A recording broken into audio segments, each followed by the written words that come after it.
I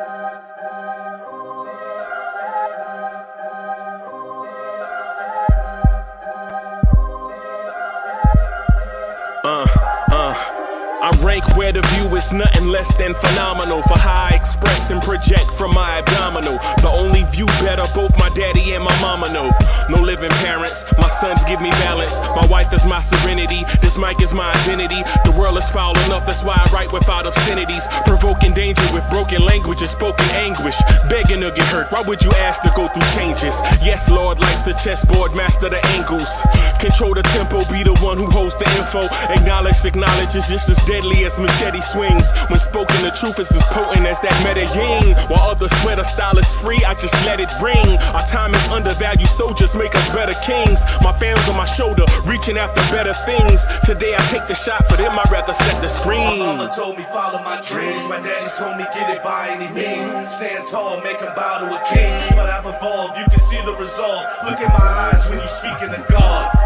Life and for those who we caught up in using what I was scarred with the muse. I guess they call it proving I'm more than an artist. Penciling out my darkest while stenciling out a harvest. And storing what gets me from A to B, just like garages. Instrumental with collages. Envision what I've been drawing. Broadway to give you rhythm like the great Lena Horne. So bent on, found comfort in the storm. Find peace and on when you see them others perform. Organized chaos, I'll cast it like hey ya. Yo, party people in the place to be, what's good? It's the #1 chief rocker in Knicks universe, Uncle Freezy. What's good? Welcome to the Knicks Morning Drive. What's good? What's good? What's good? What's good? Blue tears, orange tears, blorange tears. Let's get it. Let's get it. Throw your hands in the air and wave them like you just don't care. And if you got some loot and a stick of juicy fruit, somebody say, oh yeah. Oh yeah. Scream. All right, all right. Yo, let's start this thing off with a quote by the great American poet, Grand Poobah. Grand Poobah says, now a lot of people think this is easy as it looks. Books and books of rhyme concepts and hooks. Session to session to get thoughts manifested. Stressing and stressing to hit the world with a blessing. What's good?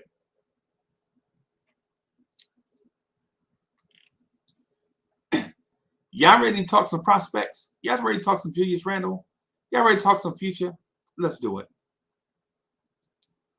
Let's do it. Right? Let's do it. Let me start with this. Let's start with the tip-off. Let me see.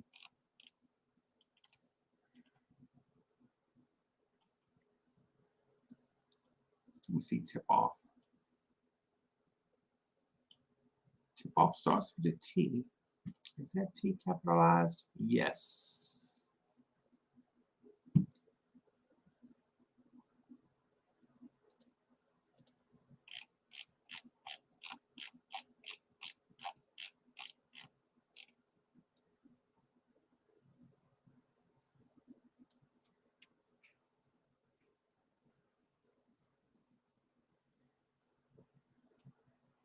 All right.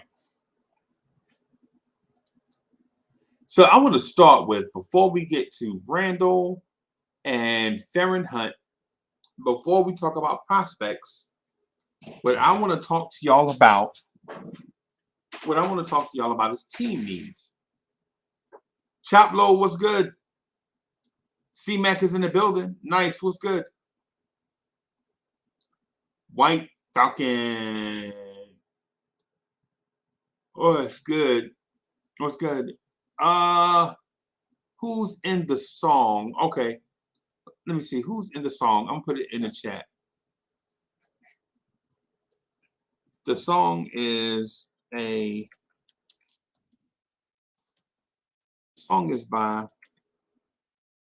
Divine Sons, and it's called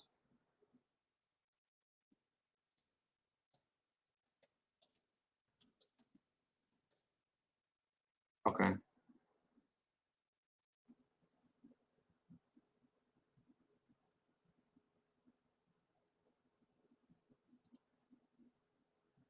All right. So that's the song right there. Salute, salute, salute. What's good?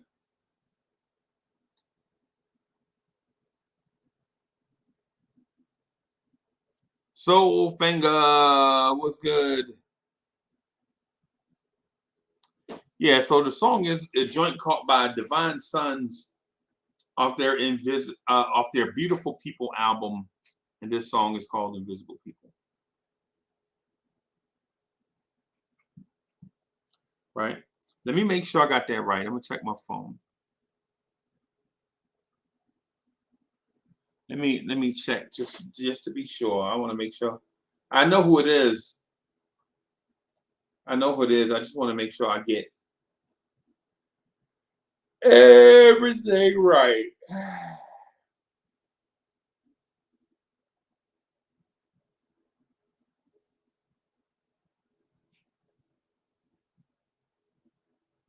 Yep, it's off the album called The Beautiful, and the song is called Invisible People. Yep. Yep. Hey, Mr. Vince is in the building.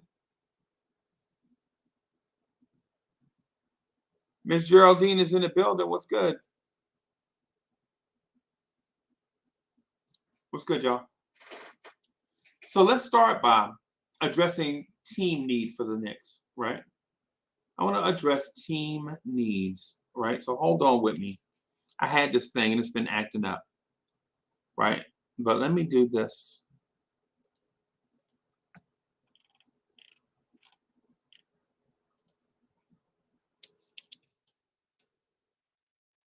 All right.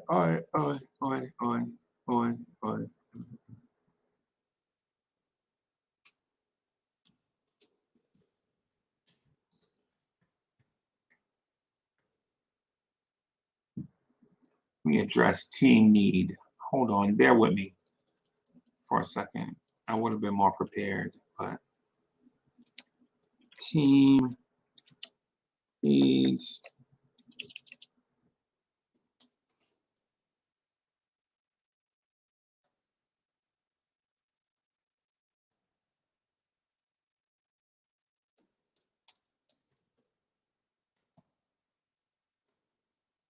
Playmaking guard, right?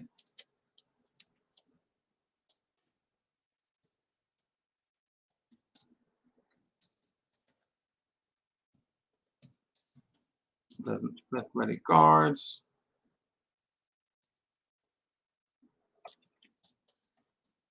Shooting bigs.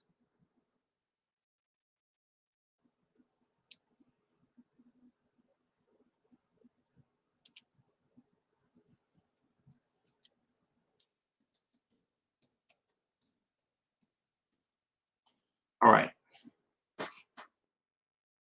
This is what I think the Knicks team needs are right now. What I think the Knicks team needs are right now. Right? So this is what I think the Knicks team needs are at the moment. Right? This is what I think the Knicks team needs are right now.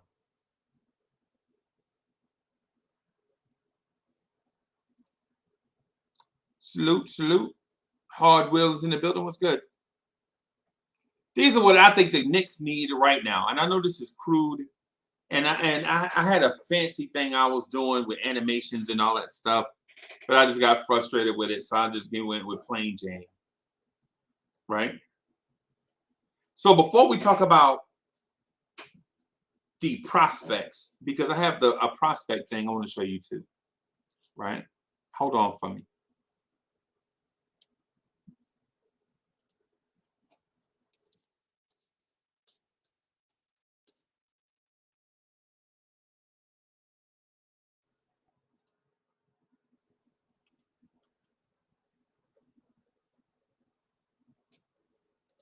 I have a prospect thing I want to share with you too. Hold on. I want to share that with you also.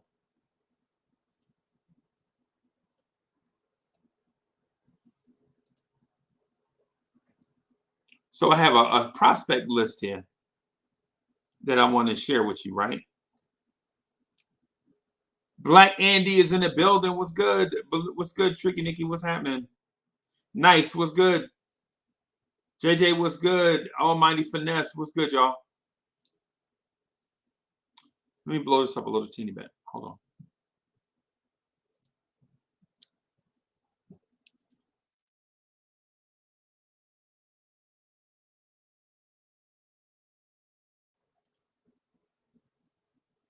So that's a little bit bigger, right? So this is a list that Tankathon has, and I'm just about there with Tankathon also about the way the prospects are listed. Just about there. I would put Benedict Mathurin in this second tier and take out AJ Griffin. But for the most part, it's all the same. And at this point, nobody knows, right? But here's my tip off. Here's my tip off, right? The New York Knicks are in no situation, or not in a situation where they can be timid about this selection. The New York Knicks are not in a situation where they can be timid about what direction they go. Clearly, the Knicks need athleticism and efficient scoring and playmaking in the backcourt, right? Because Derrick Rose ain't it. Kemba Walker ain't it. Evan Fournier ain't it. Alec Burks ain't it. Emmanuel Quickley ain't it. What's the other? Quentin Grimes ain't it. Miles McBride ain't it right now. Right? The old guys ain't it, and they won't be it. The young guys ain't it right now because they hadn't played enough minutes. Right? Grimes may not ever be it. Grimes is not an elite athlete. RJ Barrett is not an elite athlete. Miles McBride may be the best athlete. Maybe the best athlete, right? Miles McBride, out of that group, Miles McBride may be the better of all of them athletically. Right? The Knicks need an infusion of foot speed, verticality, burst, athleticism in the backcourt. Every shot that we take can't be a contested shot. Right? Right? At some point,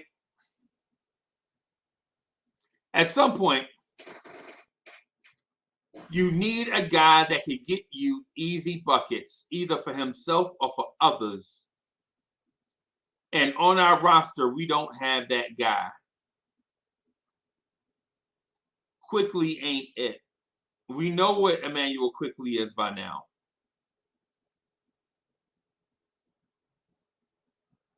Right? We know what Quentin Grimes is. Or at least we think we do. We think Grimes is going to be an elite shooter, or at least we hope. We hope he's going to be an elite three-point shooter and very physical defender. Right? When you have a team that plays this way defensively, that stifles the pace, you have to have one or two people that can get easy buckets. Right? Maybe not all game long. And no guard is going to shoot 60% from the floor on high volume. Right? That's not what I'm saying. Can I get a guard that can deflect a ball on defense and take it the other way and dunk?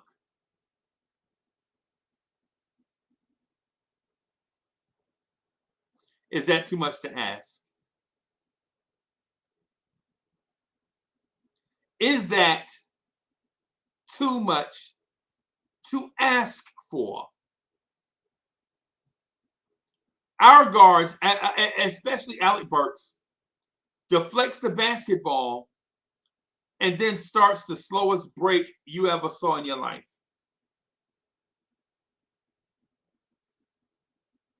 What are we doing? What are we doing?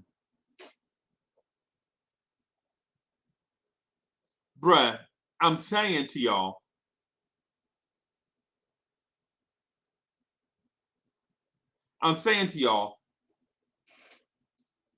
that this team, as currently constructed, will never contend for a serious spot in the East with guards that are unathletic, not explosive, and not efficient scorers. That's why when you tell me certain names, I automatically scratch them from my list. Okay? So I'm looking at Tankathon's big board. Their big three, I think, is right. AJ Griffin, I think, is not in that second tier. I think you need to add Benedict Mathurin to that tier. And if you are not an elite athlete, I don't think the Knicks should even consider you. Right? If you're not an elite athlete, I don't think the Knicks should consider you. I'm not saying that player won't be a good, maybe even great NBA player. What I'm saying is, as far as what the Knicks need, pass. So if your name is Dyson Daniels, the Knicks should pass. If your name is Johnny Davis, the Knicks should pass. If your name is AJ Griffin, Keegan Murray, the Knicks should pass. Okay? Not at 11. And definitely not trade up for that guy. And I'm not saying that those players are going to be bad NBA players. What I'm saying is these players don't fit what the Knicks need.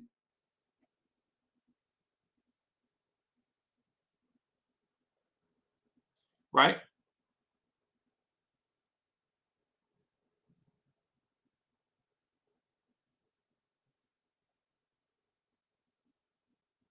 Already, before we can even get through, before I can talk about how Randle is our savior, we have people talking about Johnny Davis. Nice says Johnny Davis is solid if Jaden Ivey and Mathurin are gone. No, he is not. He is not. You don't need a cross between RJ Barrett and Quentin Grimes. What do you need that for? What do you need with a cross between RJ Barrett and Quentin Grimes? For what?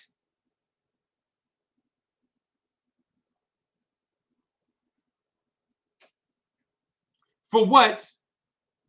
What do you need a marginal athlete with high determination and strong work ethic for on our team? Right? Don't you have that already? Don't you have that already? Did you see where that got us last season? I'm not saying that this kid is a bad player. I'm saying he is not a good fit for us at the moment. You don't need a 6'4.5" marginal athlete with that's strong-willed, and say strong mentally and a dog on defense. If you get that, then what are you going to do with Grimes? Who are you going to play, Grimes or Davis? And if you get Davis, what do you do with Grimes? And if you play them both, what do you do with RJ?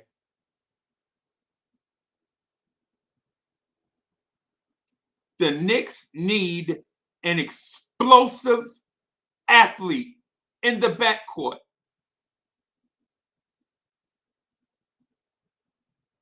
The Knicks, this team needs a Dwayne Wade type athlete in the backcourt.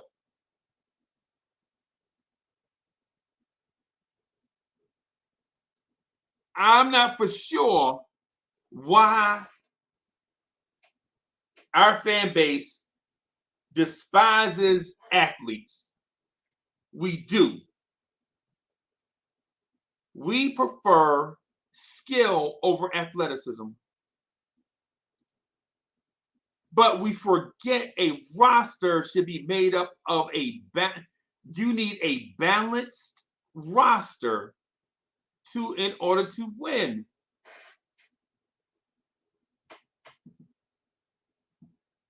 You need a balanced roster in order to win.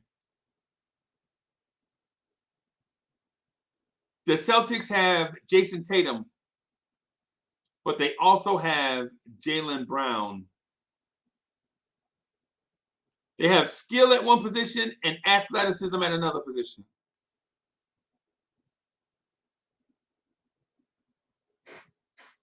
The Sixers have James Harden with the skill and Joel Embiid, the athlete. You need balance. You need balance. And our approach, our thinking is one where we think, like, for some reason, if we keep thinking about the 90s will come back. Right? We're thinking if we continue to think like it's 1993, the 90s will come back. Let me tell you this, my friends. The 90s are never coming back. Right? The 90s are never coming back. Right? And I'll take it one step further. The reason why that 90s team was so good was not because we played elite defense. It's because Pat Ewing carried this franchise on his back by himself. For those of us thinking about the glory days, like, oh man, I love the 90s Knicks. I wish we could replicate that. No, we can't replicate that. And those 90s Knicks, guess what? They lost to athletes. Scottie Pippen was an athlete. Michael Jordan was an athlete. Wake up!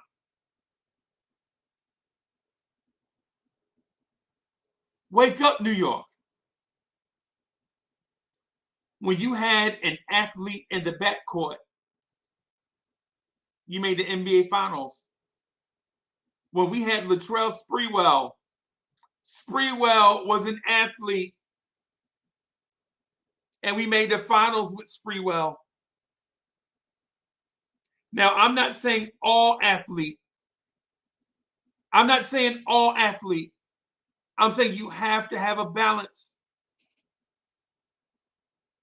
You have to have a balance. It's imperative. Is damn near the most important thing the Knicks do this offseason. Why do you think there's so much interest in Donovan Mitchell? Is it really because his pops works for the Mets?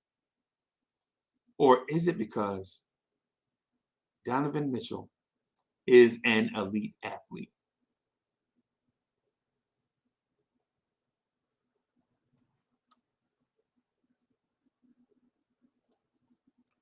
Let's see what Hall Will says. Hall Will says, if we know our players aren't in the conversation of top players, and we don't play great team ball, stop the cap. Tibbs can't make us win by yelling and being upset at players that need developing. What I'm telling Hard Will and everybody else that can hear me is, I know Tibbs is flawed. I know no coach is perfect, right? But I've seen this team too much. I've seen this team too much to buy into the, oh, just go get another RJ Barrett. Man, if I had 5 RJ Barretts, no.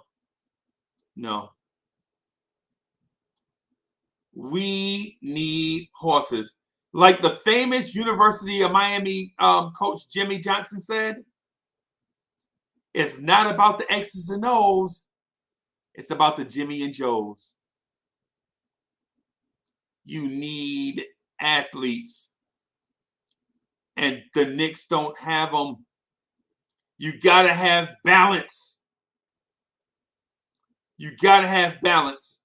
You can't go out with marginal athletic guys that can shoot the 3 and defend, but not play make.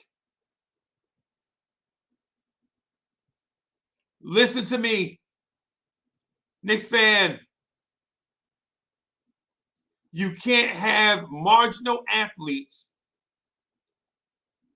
that are streaky 3-point shooters that play great defense in your backcourt and expect to have difference makers.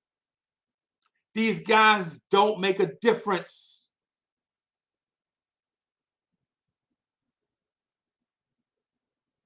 They don't make a difference.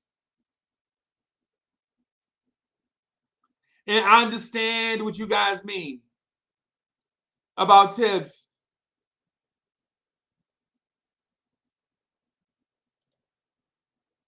Paris Duggar says, Freezy, good morning. Hey, what's up, Paris? Just good morning. Bless to all. We are perfectly on our way. We need to trade down again to get 2 more sleepers of need if we can't get our target guy. We are on the perfect track now. Okay. I don't dispute that. Right? But what I'm saying is, when we pick, whenever it is, we need athletes.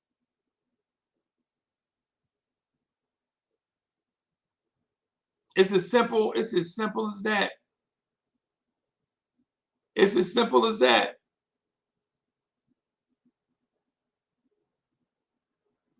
And the example is, and since Paris Duggar hit me just now in the chat, I'll give him an example. Do you know the difference between the difference between John Wooden and Bobby Knight, right? John Wooden recruited athletes. Bob Knight recruited skill. One dude won 2 championships, and the other dude won 11, 9, something like that. Something like that. The Knicks need athletes. No matter how you slice this thing, right? No matter how you slice this thing, right? Like some people have been hitting me up all weekend. Like, I saw the picture, Uncle Freezy. I saw the picture. Yeah, we need to trade Randle while his stock is such and such. So you want to trade Randle and play Obi, meaning you want to get rid of the skill guy and play the athlete.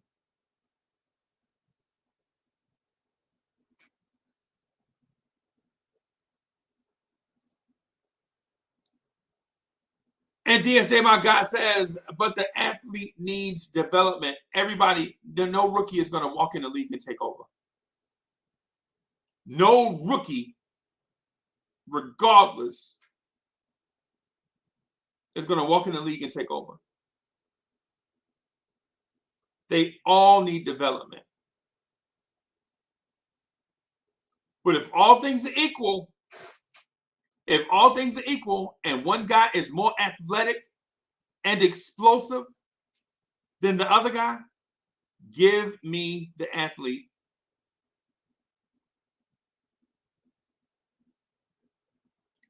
Give me the athlete. Give me Lawrence Taylor over Dick Buckus. Right? Give me Randy Moss over Chris Carter. I'm sorry. That's just how this thing goes. Give me Donovan McNabb over Ron Jaworski. Okay? Give me the athlete over the skill guy. Right?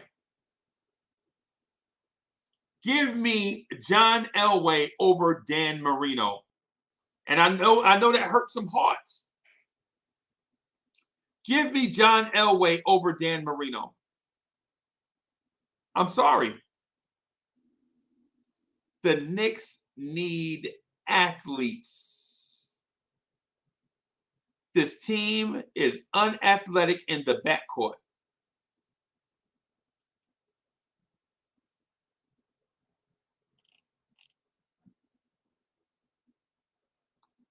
Sherwin M, what's good? Justin L, it's good to see you, brother. Rheology, what's good?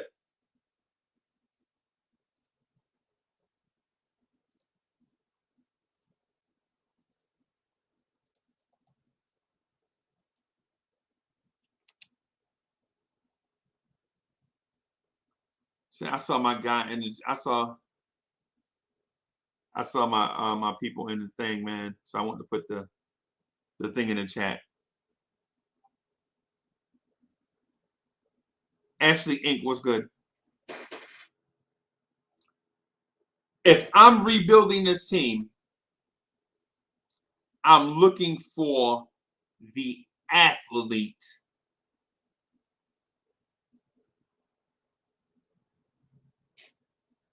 I'm looking for the athlete, right? And here's another reason why. Here's another reason why.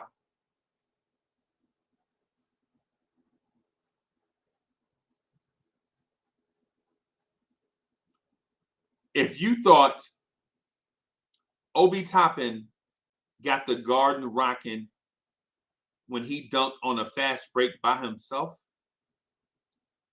can you imagine a 6'4" guard dunking on Joel Embiid in the Garden?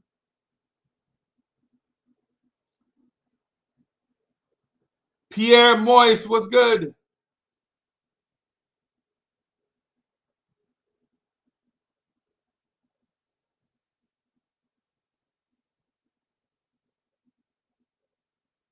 What's good?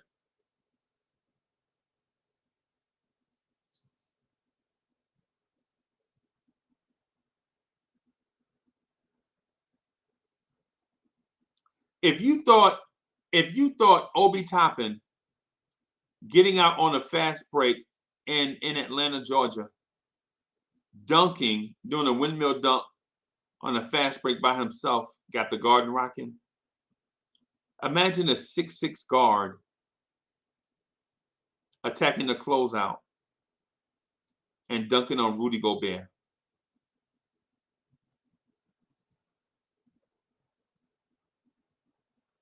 If Obi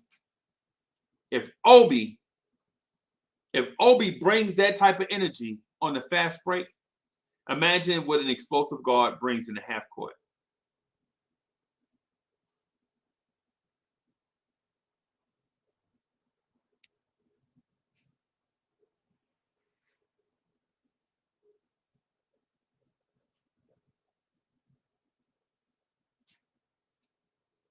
Chop Low, what's good? Y'all about to get some gas. I'll be right back. Salute. Chop getting gas.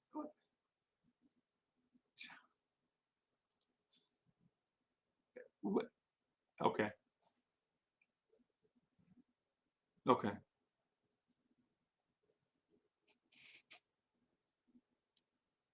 Knicks fans, we've embraced 90s basketball for too long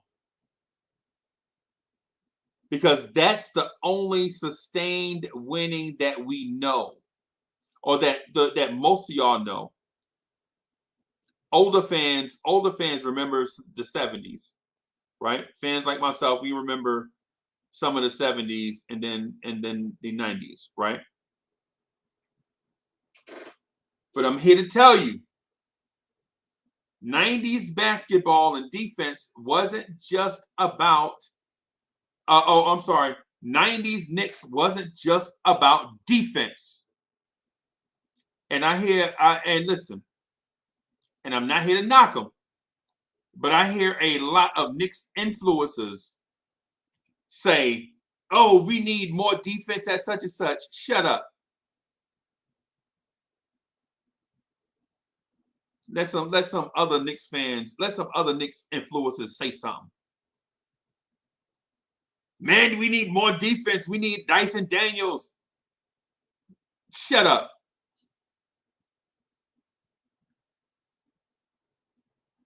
We need more athletes.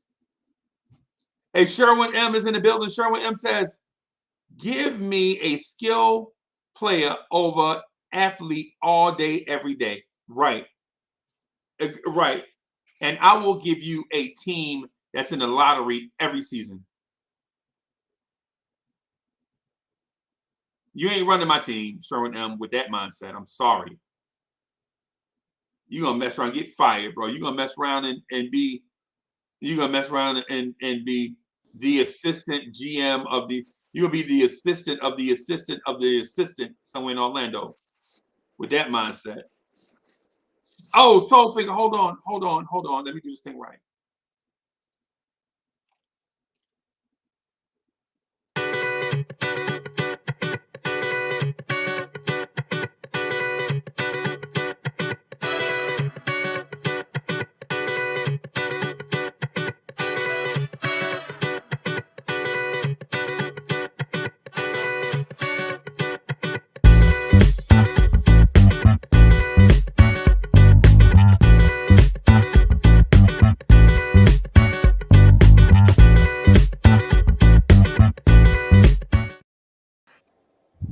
Yo, fellas, what's good? What's going down there, Freeze? What's happening? Nice. Hey, man, happy Salute Monday. to the chat. Happy Monday. Bro, I got a thing I want to talk to you and Nice about, man. I got a thing that's been on my mind for months. For months, bro. Yo, we're at the end of the, like that Boys and Men song. We're at the end of the road. Yo, Jermaine Royster was good. Eric Suriel was good. I see y'all. Hey, peace to Harlem Girl. Nick Yak, Rich Boy, was good. I'm telling you guys, listen. And man, child, oh man, listen. Listen. Let me do this real quick first, y'all. I'm sorry. Moneybag says, Freezy, Golden State is skill players. Okay. I'll tell you what. If you could pick Steph Curry and Klay Thompson with the number 11 pick and the number 42 pick, I would change my mind. If we can get a Steph Curry type player, a player that's going to have Steph Curry's career at 11, and a Draymond Green at 42, I would change my mind. We'll see how that work out, though. Nice was good. I love that American flag, bro. How's everybody doing? Good, man. Good. It's good to see you, man. Man, good to see everybody in the panel and in the chat. That's a good thing that everybody always keeps it lit in that end. But man, I do agree with you. We do need athlete, but at the same time, we got to be realistic. If we're going hard for Jaden Ivey and a Ben Mack, just case worst scenario, who's going to be a third option if we don't go that far? If we're not able to get him, yeah.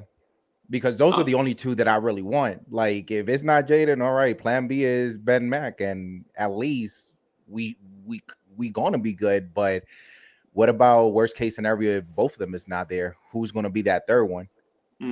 Yeah, that's a tough question, right? Mm-hmm. And it's gonna take a tough solution, right? Mm-hmm. Because here's the thing. Like when you go in the grocery store, and the grocery store don't have what you want, do you just buy a random thing? Oh no. Yeah, that's what I'm saying. Mm-hmm. And when you soul finger, when you go in to buy a car, you don't had your heart set on a specific type of car. You go to the dealership, they don't have it. Do you just go buy anything?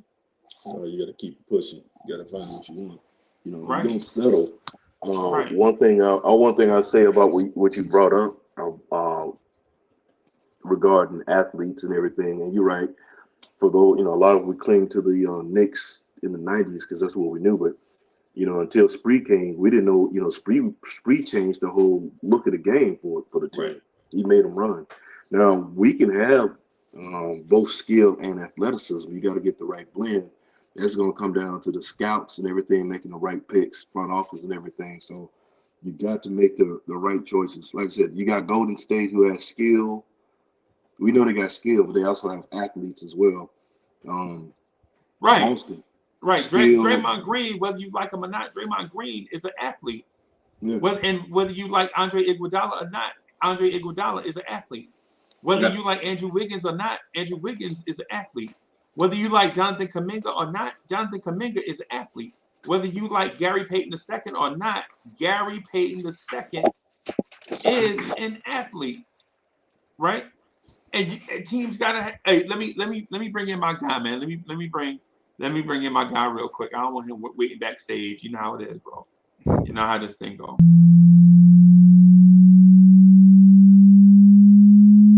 Let's get it. Y'all be spitting with your flows, I'm just podcasting. That's right. On the air every day, I'm just podcasting. What? You don't know what that mean when I say I'm podcasting. I'm broadcasting these flows with the podcasting. Every day of my life, I'm just podcasting. Right. Share my dreams with you, mean I'm podcasting. What? You can see my vision through the podcasting. Yeah. But don't forget J Boogie when I'm broadcasting. What? I'm podcasting, he's podcasting. What?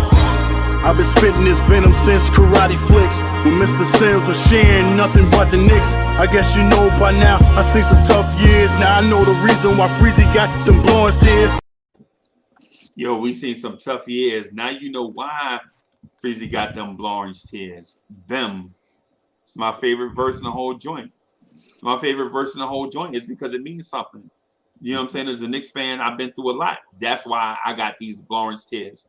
You know what I'm saying? Because I've been through missing the tail end of a championship and then trying to rebuild because we think we still got it, but we don't. And then you draft Michael Ray Richardson, Bill Cartwright, Mike Woodson. That's right, I said it. Mike Woodson, Daryl Tucker. You draft them boys and you think they're gonna do something, and they're the young core, and they don't do nothing.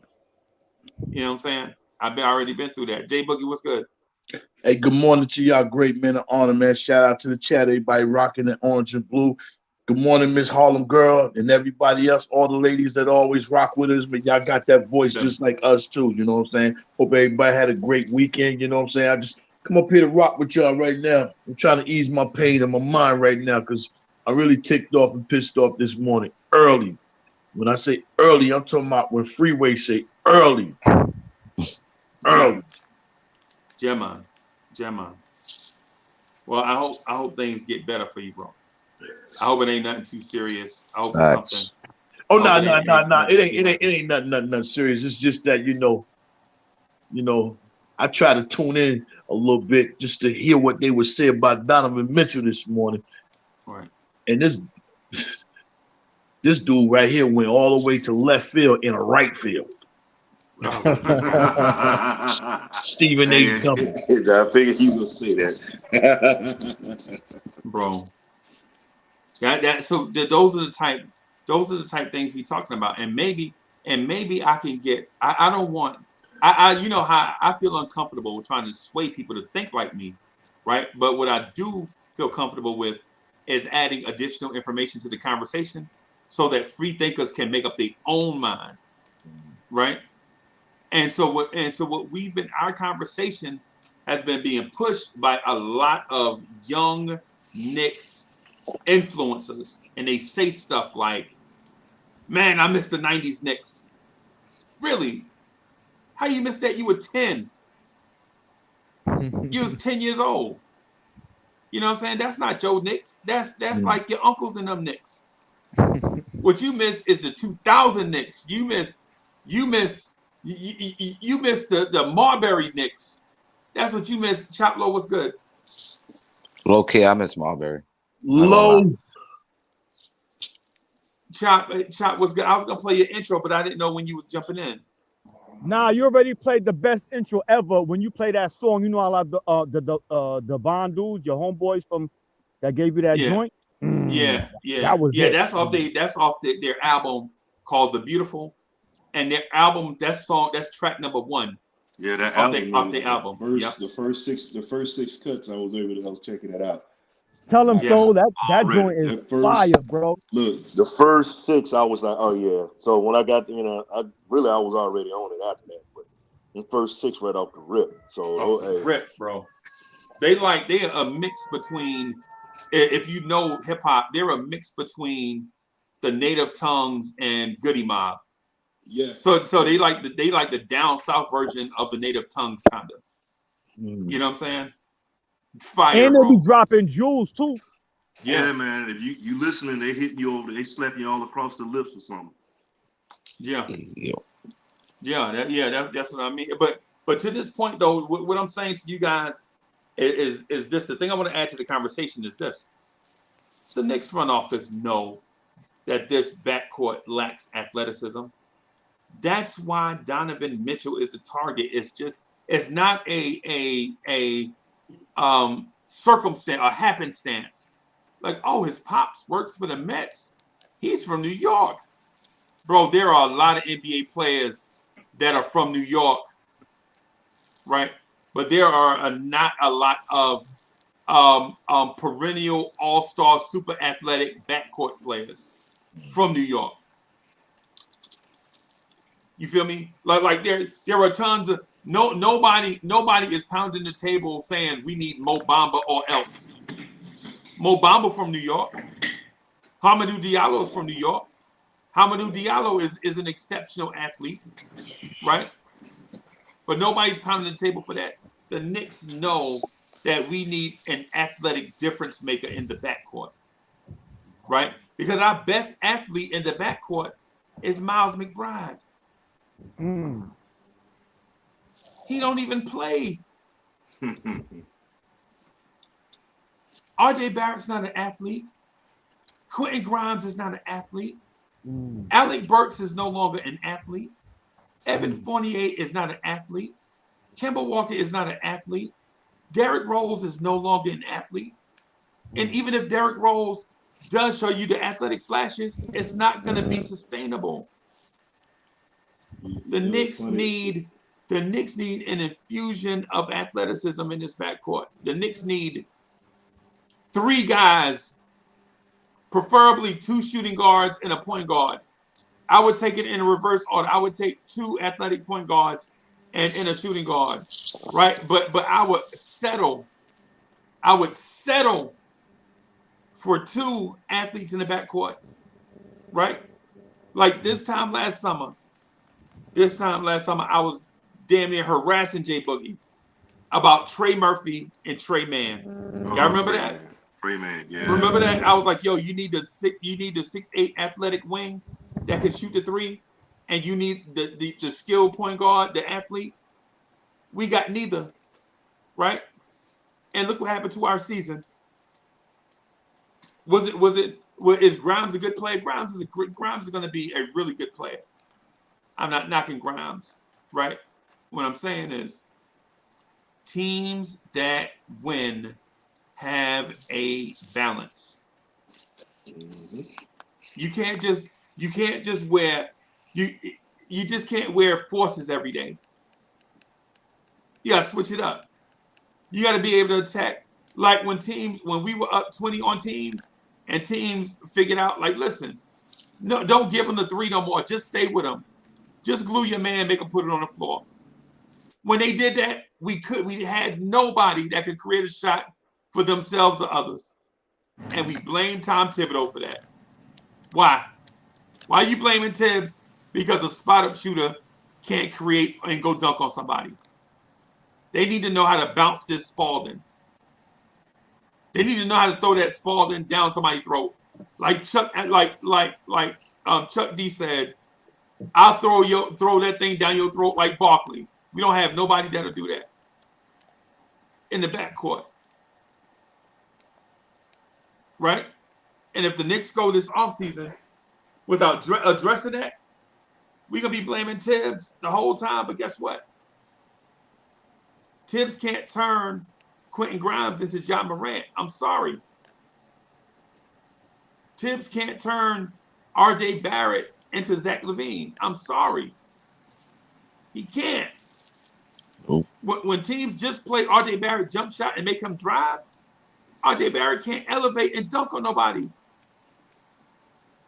He's atrocious at the rim. And y'all know it. R.J. Barrett is atrocious at the rim.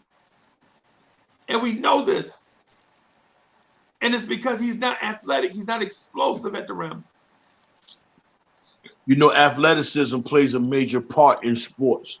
You know, back in the days when you was coming up, I don't know if you played ball when people, or any of y'all was younger than anything like that. But you know, it was times before the game start, you'll hear the other guys be like, hey, yo, them guys is athletic. Those guys jump out the gym. You know what I'm saying? We don't have that type on our team besides Obi that posed that type of threat. And you need an athletic, you know what I'm saying, threat as far as, you know, as far as a basketball team. It does wins games along with, you know, coaching wins game. Defense wins the game. You know what I'm saying? It's a lot of things that win games. But all that plays is part up under athleticism. If you got athleticism off top, then you can, you know what I'm saying, you can implement any and everything that you want into that person. You know what I'm saying? But I get exactly what you're saying. We're very unathletic. That's why we don't score like we score. That's why we don't get up and down the court like we get up and down the court. You know what I'm saying? You don't see, we don't close out on certain situations. You know what I'm saying?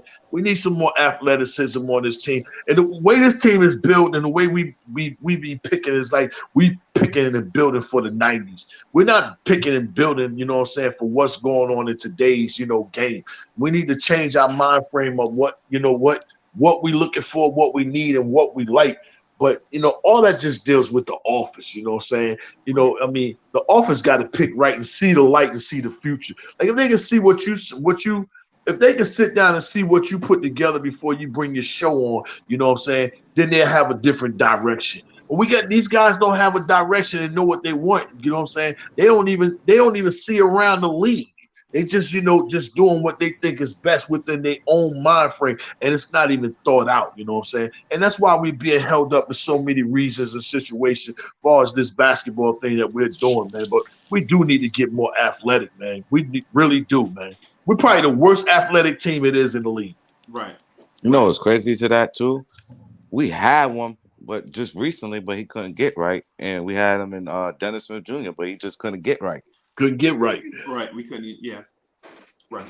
I think some of that too with him wasn't it just the fact you gotta look at who it was as well, who he was under. The same cat that told what's his name, Emmanuel Mudiay, we're gonna get you right. I ain't gonna say his name. Yeah. Oh yeah, the guy with the glasses. Yeah, I'm not gonna say his name. I'm gonna treat him like my man was a Harry Potter quote. I'm not gonna say anything regarding him, man. But Right. I mean, but the thing is, even though he did go to Portland and he kind of started showing some flashes, just didn't get right, man. And that's what happened with a young player like that. You can get a young player that they can't get right from that point on. So Right. But even skill play, there's some skill players that can't get right. Let's not act like somebody with skill just walk in the door and is a perfect player. Let's not do that, man. You know what I'm saying? There are skill players out there that come in the league. They supposedly can pass, can score, can do all these things. And they get in the league and they can't. Right? I remember somebody told me that Frank Ntilikina, once he get right, Frank Ntilikina was going to be a defender that could be a high-level passer. This is when Frank got drafted. A high-level passer. Frank, I'm able to do this. Frank, I'm able to do that. Right? And we talk about the one guy from that draft, Dennis Smith Jr., the athlete that wound up washing out. But what about Frank Ntilikina? Right? Well, so what I'm getting at is some players, the argument that we make for some guys, like we think athletes are just dumb jocks. They not. They call sports athletics for a reason, right? They call it athletics for a reason. They don't call it skills. They call it athletics, right? And so what I'm getting at is if a player busts, that player busts not because of what he brings to the table. It's just because he can't cut it. It's not because, and this is me over exaggerating, y'all. Oh, that 46-inch vertical weighed him down. If it wasn't for that vertical, he'd be in the NBA right now. You never hear people say that. You never hear people say that, bro. What you'll hear people say is he got a low motor, or he just can't get his stuff together, or he stay hurt all the time, right? But what I'm getting at is this. What I'm getting at is this. If you're a Knicks fan, do you want to continue adding more and more Quentin Grimes and RJ Barrett to your backcourt and having duplicity, or do you want to mix up that bag? Do you want more and more Quentin Grimes and RJ Barretts, or do you want to diversify your portfolio? Right? I want the party mix. That's what I'm saying, bro. That's what I'm saying. The Knicks guards last season, J Boogie, NBA team, NBA team had a backcourt that shot just above 40% from the floor. 40% from the floor. Now they shot 37 point something from three, right? Which is above league average, right? But everybody considered to be a guard, right? Everybody considered to be a guard shot right at 40-something% except Derrick Rose. If it wasn't for Derrick Rose, the percentage would have been under 40%. And here we are considering taking more of the same. Nice. That's why when you ask me, if those guys are gone, what do I do? Mm-hmm. Bruh, something. No, I see your point. I see your point even clearly. Like right now, I'm pushed to how they call us into the edge of thinking that if we can't get an explosive type of player in the draft, we shouldn't even be thinking or settling in who's next. You right on that end. Like I'm thinking that if we can't get a Jaden Ivey or Ben Mack on worst case scenario, we should just hopefully I just don't see why not get a trade pack and send it to the Spurs and hopefully get a DeJounte Murray, because go get an athlete, right? Go get an athletic point guard, right? Especially that will solve at least two things. That would, now we don't need to be thinking about particular way that all right, whatever draft player it's actually four things. Yeah. Four things, right? You got an assist man. Mm-hmm. You got a defender. He's on a long-term contract. Mm-hmm. And he's athletic. Yeah. Yeah. That makes sense. And you know that that's another good point. You know that you don't need to be relying if he's going to become, because he already been in the NBA for quite a long time already, or a good amount of time. So by him coming is just an addition. It's not about being player development. Like he needs more player development. So that's another good part on that end. And if you look at his game, his game is more of an East Coast game anyway. Mm-hmm. Like it's not really made for the, because he's not really a shooter like that. Mm-hmm. Right. So Soulfinger, what you thinking about that, bro? And have I lost my mind about this 40% from the floor thing, or do you believe that at least adding this to the conversation expands the conversation? Soulfinger just going once. All right, so I'm gonna speak for Soulfinger. Uncle Freeze, you absolutely right. but yeah, so guys, what I'm saying is this. You remember the Minnesota Timberwolves game when the Timberwolves wanted to lay down against us in the Garden? Y'all remember that? The T-Wolves wanted to lay down against us, but they couldn't because we didn't have the athletes in the backcourt to go up against their athletes in the backcourt. You remember that? Cat was off. Anthony Edwards was off. They role players was just like hitting wild, crazy shots. And we knew it wasn't going to last for long. And guess what? It didn't.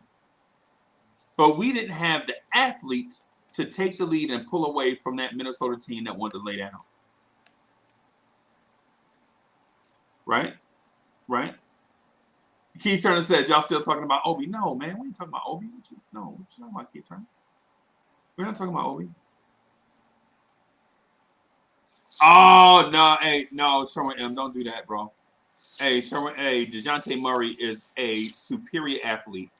Just because he had the ACL surgery, the ACL injury, does not mean he lost athleticism, bro. Yeah. Nowadays, ACL injuries is not the same as 20 years ago. Look at Adrian Peterson. He had towards ACL, came back 6 months, ran for what?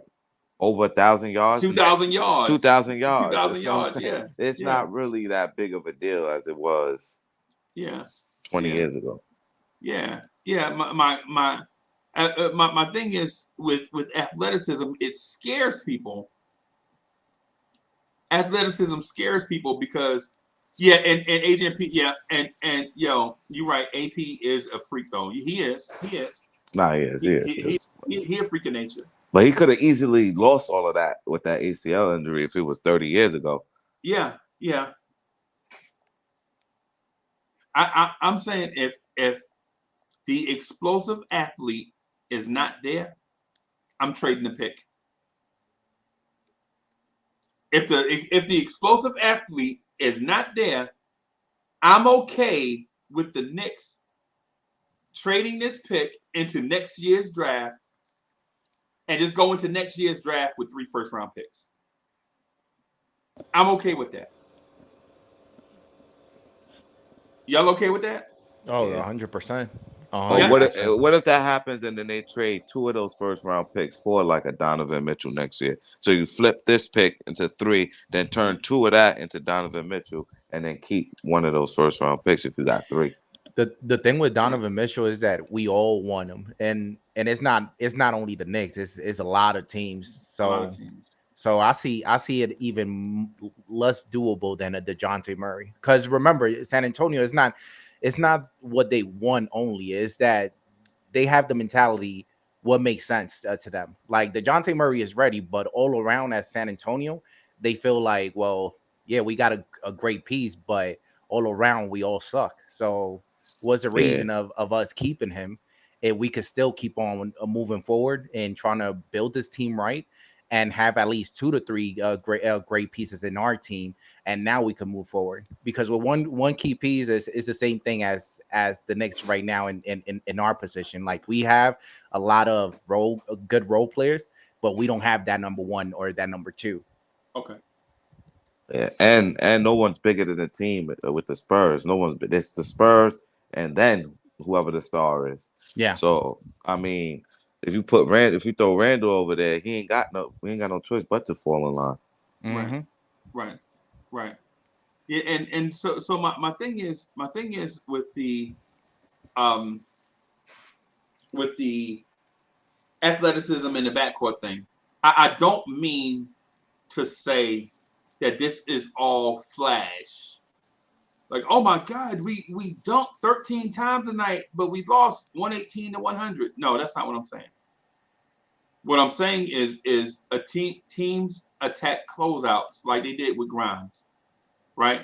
And Grimes, instead of putting that ball on the floor and going to the hole and yamming that thing like Barkley, Grimes had to pass that thing around the perimeter, which was easier on the defense to adjust because all they had to do was rotate defensively, right? But if you close out on, imagine if you have to close out hard on a Ja Morant. You see Ja Morant open for three, and you have to close out hard. Your big man getting dumped on, bro. That's just all to it. That's just all to it.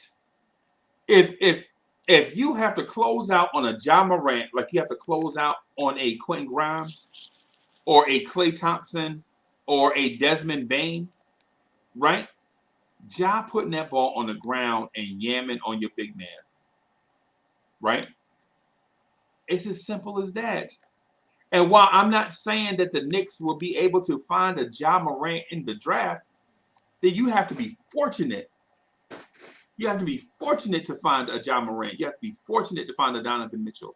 You have to be fortunate to find a Zach LaVine, right? But what I'm saying is why not just look? You never know what you could find if you open your eyes. And so with the Knicks, I think we have been so close-minded for so long that if a guy is not a defense-first guy, if he's not a defense-first guy, then the Knicks can't have him. He got to be tough mentally. He got to be a dog. You could be that and be an athlete too. Exactly. I believe Ja Morant is that. I believe Ja Morant is a dog. Did anybody in here think Ja Morant is not a dog? Can we be honest? Trash, man. He overrated. Negative. Negative. Can we be honest though? There's only a few two-way players that's actually scoring and playing defense. We always be harping on like, say, Obi, he don't play defense, he don't do it. There's only a handful of players that actually plays defense. Everybody else just scores. Nobody, as far as star players, they don't really all play lockdown defense. They play somewhat team defense, but not all of them is locking down players. No. Yeah, but that's like I see your point 100%, and I just don't understand that mindset. I'm not saying that you're wrong. The only thing that I'm saying is that a lot of fans, we just want to judge Obi as he came into the league. Like regardless, his defense has improved a lot. Quickly, defense has improved a lot. Not to the point that we want to say that's solidified defense, but at least we can't take away that hey, they put it in the work at least to play good defense. It's still not there, and maybe we won't see it as being there because remember, we are not solidified as a team. But if they do get it working, I'm pretty sure a lot of people is gonna take a better approach on their defense and acknowledge on their defense as well. Yeah, exactly. Like as much as we all love Curry, let's be honest, he is trash on defense. Yeah, trash. But his offense is so superior that we overlook it. Because in that 2016 finals, Kyrie was more surely cooking them. It looked really bad. But his offense is so superior that we overlook it. Mm-hmm. Same thing with Melo. His offense was so superior that we didn't care if he played defense as long as he gave you 40. As long as we were winning, we could cope with Melo. Mm-hmm. When we started losing, Melo became an albatross. Yeah. And it wasn't Melo's fault. It was that the team around Courtney Lee, Brandon Jennings. Son said I needed help. They traded a first-round pick for Bargnani. Yeah, right. 2 first-round picks for Bargnani. One in the draft and one in the future draft. And you know who Bargnani's agent was, right? Leon Rose. Leon Rose. And we gave him a job. That's what's up. Yeah, that's what's up, bro. That's what we call hustling backwards, bro. Mm-hmm. You know, if a player's strength can be better for our team than his weakness, we need to start taking a look at that and picking the person. Right. Like, for instance, like when Phil Jackson was here, Phil Jackson said that Donovan Bailey was not a system type player. He didn't want to pick him. He felt afraid Nikita was a better fit inside the triangle offense and all that. Right. And I still ain't got that method. So I can't go along with not picking somebody. Okay, this guy can score. He can score 20 points, but he can't play no defense. See, our thing is we keep running around looking for defense, and we missing out on players that can do things. Everybody don't have to be defensive players. You know what I'm saying? Like you said, Steph Curry don't play no defense. Damian Lillard, he don't play no defense. But they try to, put players around him that can play defense. Yeah, Klay Thompson can shoot, but he can play defense. Draymond Green, he's a nutcase, but he can play defense and he do a whole lot of other things. You surround your weakest defensive player around with other people that can play defense, but you don't just say, I'm not going to get this guy because he doesn't play defense. We put too much emphasis on one part of the game. We should be looking at a whole team, and make sure we're filling out in all areas, man. I'm just done with it. I'm tired of hearing about defense, man. You got to be able to score too, man. You got to be able to get some buckets. From time to time, you want to get a stop here and there. It is a such thing as they say going on a 10, 12 game run. It is a such thing as going on a 6 to 8, 10-point defensive run. I know those two different opposites of one another, but you got to be able to get a bucket. If you can't get a bucket, you know what I'm saying? When a bucket is needed, when a bucket is not coming out of a timeout, when a bucket is not drawn up, you can't get your own bucket sometimes. I mean, it's a problem, man. Exactly. That means all that defense you played was unnecessary. You can't go down there and score. Yeah. Right. And to Jay Boogie's point, I'm gonna just say this just real quick. Man, the Philadelphia Eagles had a defense under Buddy Ryan that was just as good as the G-Man defense of the late 80s, right? Early 90s, right? Mm-hmm. Right. That G-Man, a person that I consider a friend, whether he considered me a friend or not, is different. But Harry Carson was on that defense, right? Mm-hmm. He played with Lawrence Taylor, Carl Banks. What's the dude that Gary Reeves? Gary Reeves, is that his name? The fool? The dude that would always run full speed. That's his name. He would 55 would run full speed into the top running back in the NFL and try to knock both themselves out, bro. I saw him hit Bo Jackson one time. I was like, what? I saw him hit Christian Okoye, and I know some of these names people might not, younger fans may not remember. Yeah, they're talking about Steve Atwater when they knocked each other, both gave each other a concussion. We gave himself and Okoye a concussion, and we never seen Christian Okoye ever again after that. Or Barry Word. Remember Barry Word was his backup? Yeah. And so, my point about that Philadelphia defense is, Buddy Ryan and them, they didn't care about offense. And guess how many NFL championships they have? Guess how many Super Bowls that Eagles team won? None. Y'all, anybody in here remember the Dome Patrol? Anybody here remember the Dome Patrol? For that. Come on now, I know about the Dome Patrol. We had that number one defense with those great linebackers and ends.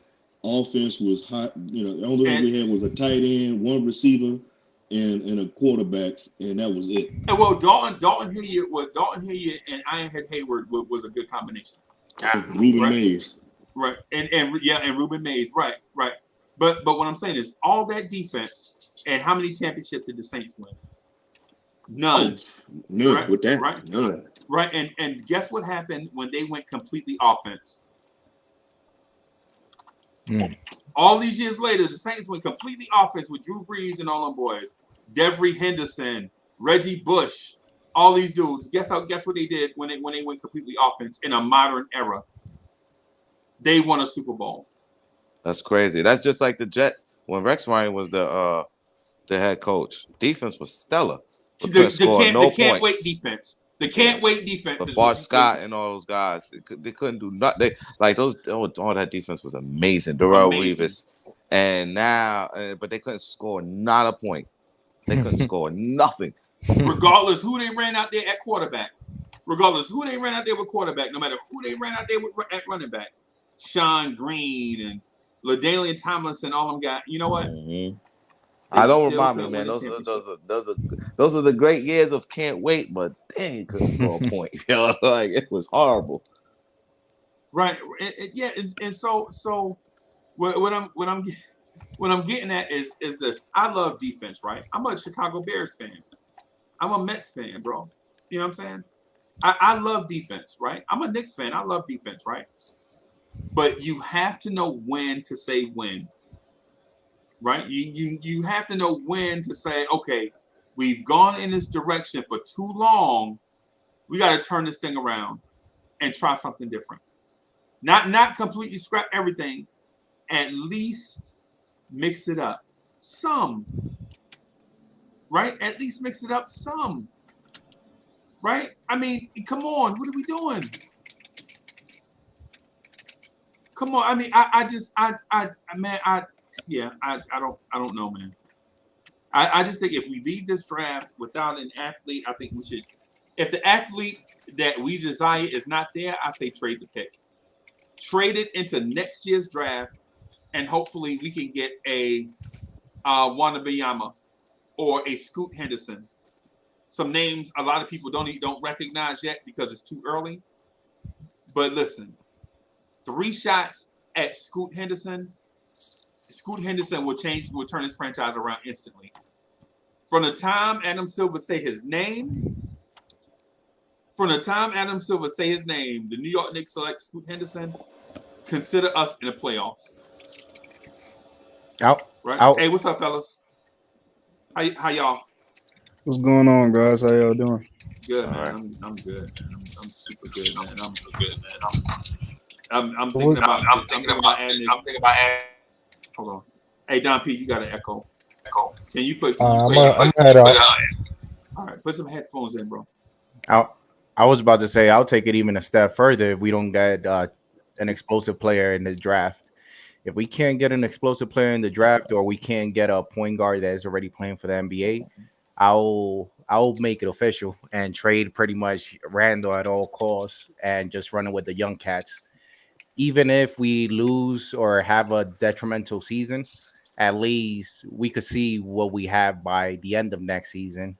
And who knows, we might be even in a better position in the draft, even though just because we are Knicks, I just don't see it happening. For some reason, they always make it go against us. Yeah. And just because we're the Knicks, we don't have to be good. Like, we could just run it with the young guys and go for the draft picks, keep all our draft picks, and try to get one of those future guys for our future to be great. We don't have to always be a good team just because we're the Knicks, even though we all want to see that. But my main concern is that if we don't get a draft and they do decide of running it back like another year of of this season, it's gonna be ugly. It's gonna be ugly because we already know who they're gonna play, and you know who's not gonna be playing. And those young cats, like, man, we need to assess what do we actually have, and we can't do that if we keep on running it back, the same thing that we did this season. And nice, they'll let you know if they're doing that or not. If we see that these vets are still on the roster that we've already spoken of, guys, like Jericho, Noel, if these guys are still on the roster going to next season, you guys can expect to see more of the same. Hopefully, we get some moves. At least, I'd at least like to see Noel going. I think D Rose, you can still get something for him. If you feel as though you want to move on from these vets, go ahead and do that. I heard some news about Alec Burks. I'm not sure how true that is. you can go ahead and flip Burks for picks. Go ahead and do that. But we Man. need to see some new, fresh legs. And honestly, we just need talent. Like, I don't care how you get it. Just get us talent in the building, please. To your point, the only two players that I would rather keep is Taj Gibson and Derrick Rose. Then everybody else could leave. Alex Bird could leave. Noel could leave. What is it? I don't know if I said Fournier, but even Randle could also leave. Like everybody, I want them to put let's say the front office, they put Coach Thibodeau in a tough position that you don't have nothing else but to play the young cats now. You are forced to do that. I agree, but I would keep Taj with the understanding of you're not playing at all. Unless there's an extreme measure that you have to play, you're not playing. And you should be, I'm pretty sure he'll be okay with that. Kendall, no, I'm with you. Remember, Kendall, I said last year he should have been in the Haslam role, and I feel like that's what they need to establish going into this season. Just let him know, he's going to be on the team. He has a spot, but you just won't be, dressing out. I remember that. I remember you said, and you know what's crazy too? Like, I'll be arguing with my father.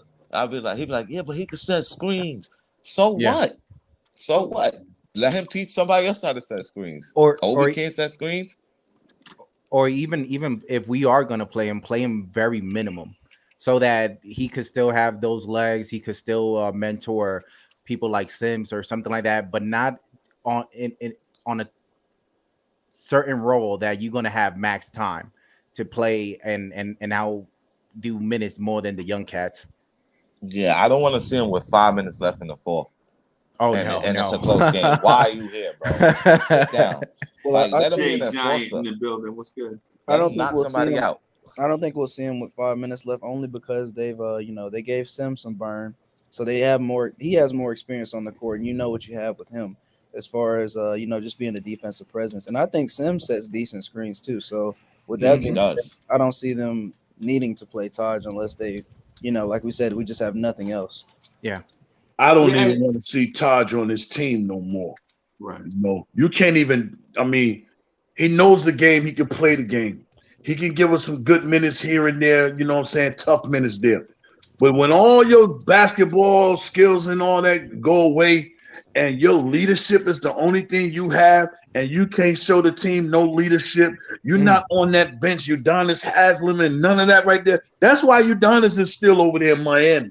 Right. Because his voice carries amongst the team. You know why you check Jimmy Butler? You know what I'm saying? No. Udonis does none of that. You's a native New Yorker, dude. And New York guys are not quiet dudes. But when you on that bench, you being quiet, that tells me you're just about done with basketball. Because all your other assets and your skills on the floor is pretty much almost done. You only got about 20% of 100% of your game left on the floor. But everything else you're supposed to be able to do. Talk to the players, you know what I'm saying, when they coming in and out the game. Clapping and rooting everybody on. Telling everybody when they're wrong. Checking Julius Randle. All that type stuff. He's doing none of that. So what is your pointer on the team, man? Just me personally, I want all that old leaf up out of here. If Sam can come over here and drop takes and do takes, you know what I'm saying, and get the old man out the way, I don't need to be up here. You know what I'm saying? To get the old people out the way. Right. With no disrespect. With no disrespect, right, Bugs? No disrespect, but yeah. Exactly. And Jay Boogie, what you said earlier is Tibbs coaching is expired. The only thing I'm just gonna say, Jay Boogie. Yeah. And you know that we agree pretty much on everything. But the only reason I would say that I'll bite the bullet for this season on Taj Gibson is because, man, it was a lot of crazy thing happening this season. As soon as that we got Bullock out of the rotation and he's playing for Dallas, it seems even more like the more days goes past, it's more obvious that Bullock was the guy that controlled Julius Randle, or at least put him in that spot. Like, something. Right. Yeah, let me get my act together. He was the captain of defense. Yeah. Even if you look at Evan Fournier, he tried it one time and he almost got backslapped. Mm-hmm. Right. So Taj should be on the coaching staff then. And let me ask y'all this. Let me ask y'all something that's more stirring than that. What if Johnny Bryant gets the Utah job? What if the Knicks associate head coach, Johnny Bryant, gets the head coaching job with the Utah Jazz to appease Donovan Mitchell and to give a talented coach his first shot at being an NBA head coach? What happens to the Knicks then? I'll say this. I mean, let it happen. Yeah, but I'll let it happen. I mean, at the end of the day, what can we do? There's nothing we can do about it. So let it happen. I mean, at the end of the day, 3 of our coaches left already, right? It was 3, right? It was Kenny Payne, Mike Woodson. They all leaving. So at the end of the day, it'd just be another guy leaving. Let him get his shot. Because it seems like it's going to take forever for him to get his shot here.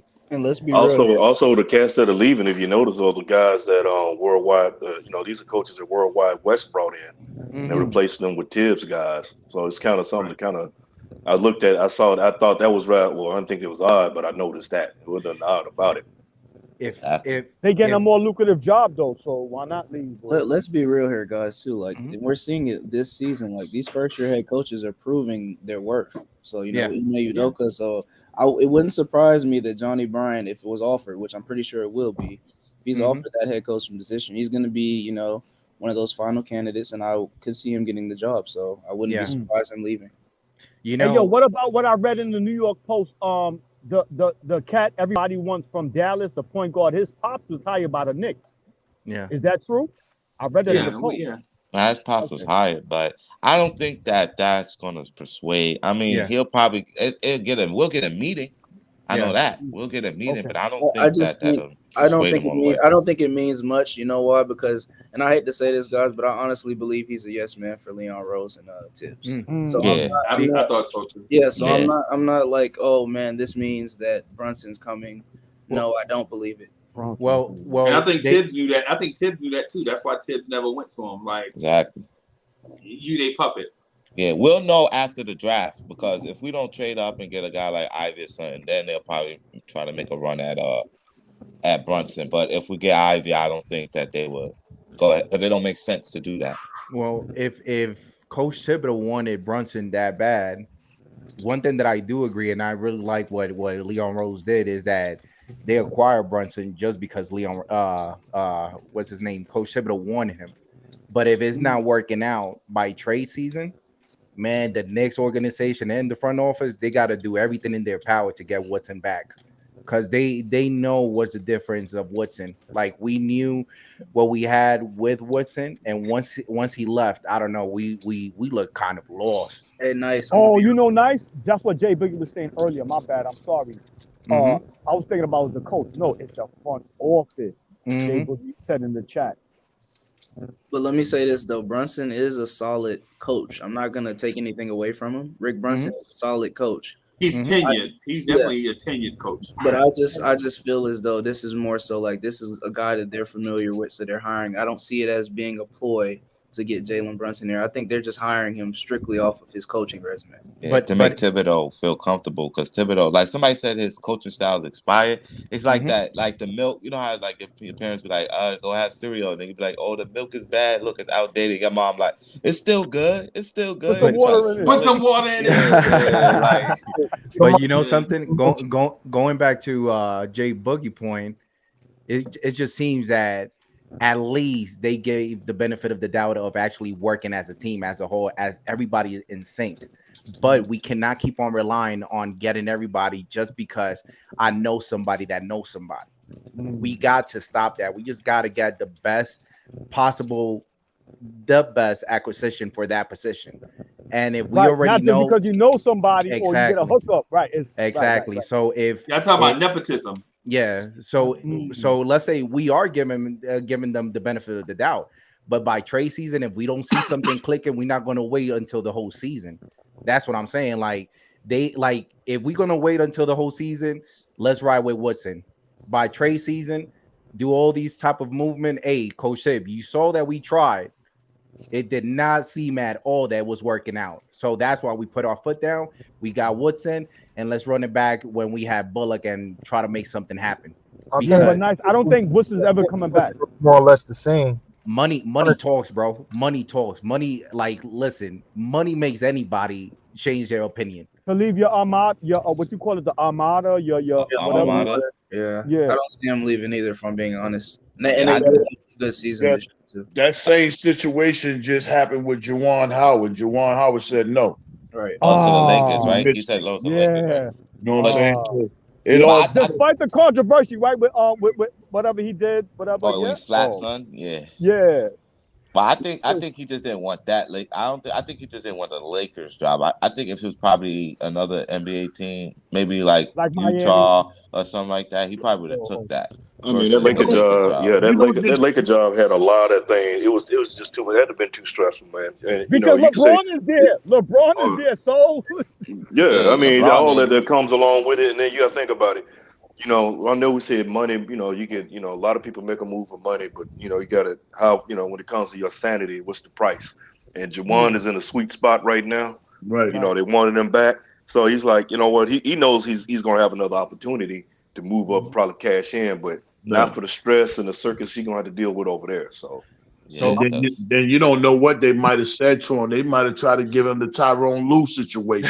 You know what I'm saying? Yeah, we're gonna pick your, we're gonna pick your Yeah. staff for you. Yeah, You just be the dancing puppet.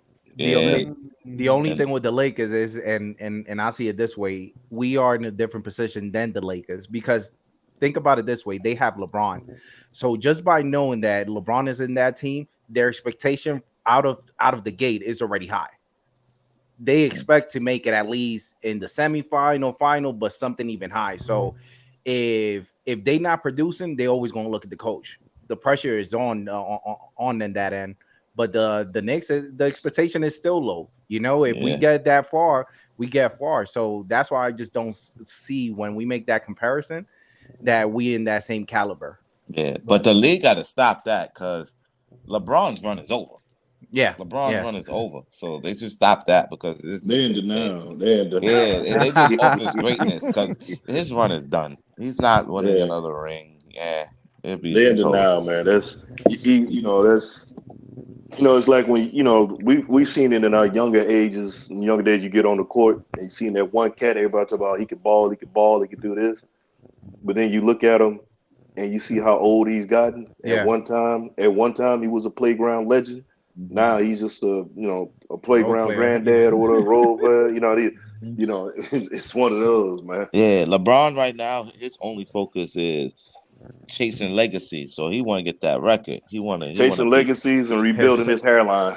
Yeah, he chasing that. He ain't really worried about the rings. That lady said, my bad, bro.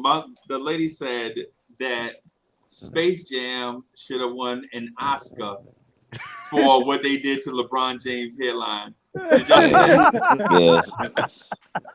That was crazy. That was just, people take shots at LeBron all the time, man, and But the thing is with Johnny Bryant leaving, bro. My deal is I think Tibbs is, and I don't want to start a rumor, right? I don't want to start a rumor. But I will speculate, even though speculation is dangerous also, right? Because Adrian Wojnarowski speculates a lot, and it stirs a lot. It makes a lot of people come to his thing. But what I will say is this: you see a lot of Leon Rose's people walking out the door, and then a lot of former players coming in. Former players tend to be coaching style people, right? Like your Rick Brunson, your Hardaway. I think athletes tend to side with on the floor as opposed to the front office. Even if they work in the front office, they tend to be the player personnel type guy and not the analytics guy. Like people that have played, like for instance, say you're a music artist, right? And you go to these venues and you feel the crowd, right? But the record company is telling you, well, no, man, don't go to these type of crowds. You don't have to worry about catering your music to them. Cater your music to these people in Nebraska that buy your stuff at a higher rate. and you're like, I don't feel comfortable doing that.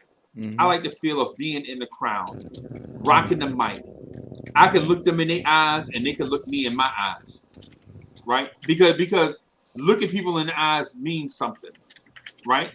Means you either have a connection, or you can see where people are not feeling you, right? And so it's one of those things where you bring in a Brunson and a Hardaway. I feel like it's a feather in Tom Thibodeau's cap and not in Leon Rose's cap. Now, and I know they brought in the Nike guy for something. And I know they brought in the Gerson Rosas guy to be a consultant, but you ain't heard a peep out of him, right? Yeah. I'm thinking that slowly but surely, the tide is tilting more towards Tom Thibodeau's way. That's me speculating. And I understand that it's dangerous. And I'm taking full responsibility for the words that I've said, right? So I'm taking full responsibility for what I'm saying. I agree with you. I'm not doing duck and cover. You know how some people will say something, and then later on they'll be like, no, I meant. No, I'm saying that I think Tom Thibodeau is slowly cementing himself in this Knicks organization. That's probably true, but would you do this? Would you let him ride out his whole contract? Let him ride out his whole contract, right? And that goes to your players coach thing. Would you try to throw money at Penny Hardaway? To be a coach? To be the coach of the Knicks with these guys. No, he had a short stint with us, right? Maybe. I'm thinking Tibbs is mentoring his heir apparent right now. The young guy that is always doing the interviews with Rebecca Hollow, the real young dude with the beard, the bald dude with the beard, the young skinny dude. Yeah. Oh, I know who you're talking about. The dude that's always doing the halftime report with the comb over. No, the young dude. No, the young dude. Yeah, with the I know exactly what you're talking about. But the young athletic looking dude. Yeah. I think that might be Tibbs' heir apparent. And you ain't heard his name yet, right? But you notice that a lot of people are leaving Tom Thibodeau's staff. But he has not. Somebody probably in his ear like, you next. Hey, Freezy, let me ask you this question. Okay. Go ahead, Chop. Go ahead. No, I was just saying I just thought about. Sorry, J Bug, but the Knicks are a retirement home. When they say people move to Orlando to retire, like that's what the Knicks is. Everybody come here. Sorry, go ahead, Bill. No, I just was going to ask, because I like to look at things on both sides. You know what I'm saying? I don't like to just look at things one way because that's the only way I'm gonna go. You know what I'm saying? Right. But being that you asked that, and I know yesterday I put this on Twitter. If anybody follows me. What happens if Johnny Bryant comes back and tells Leon Rose, yo, Donovan told me he coming if I'm the head coach here?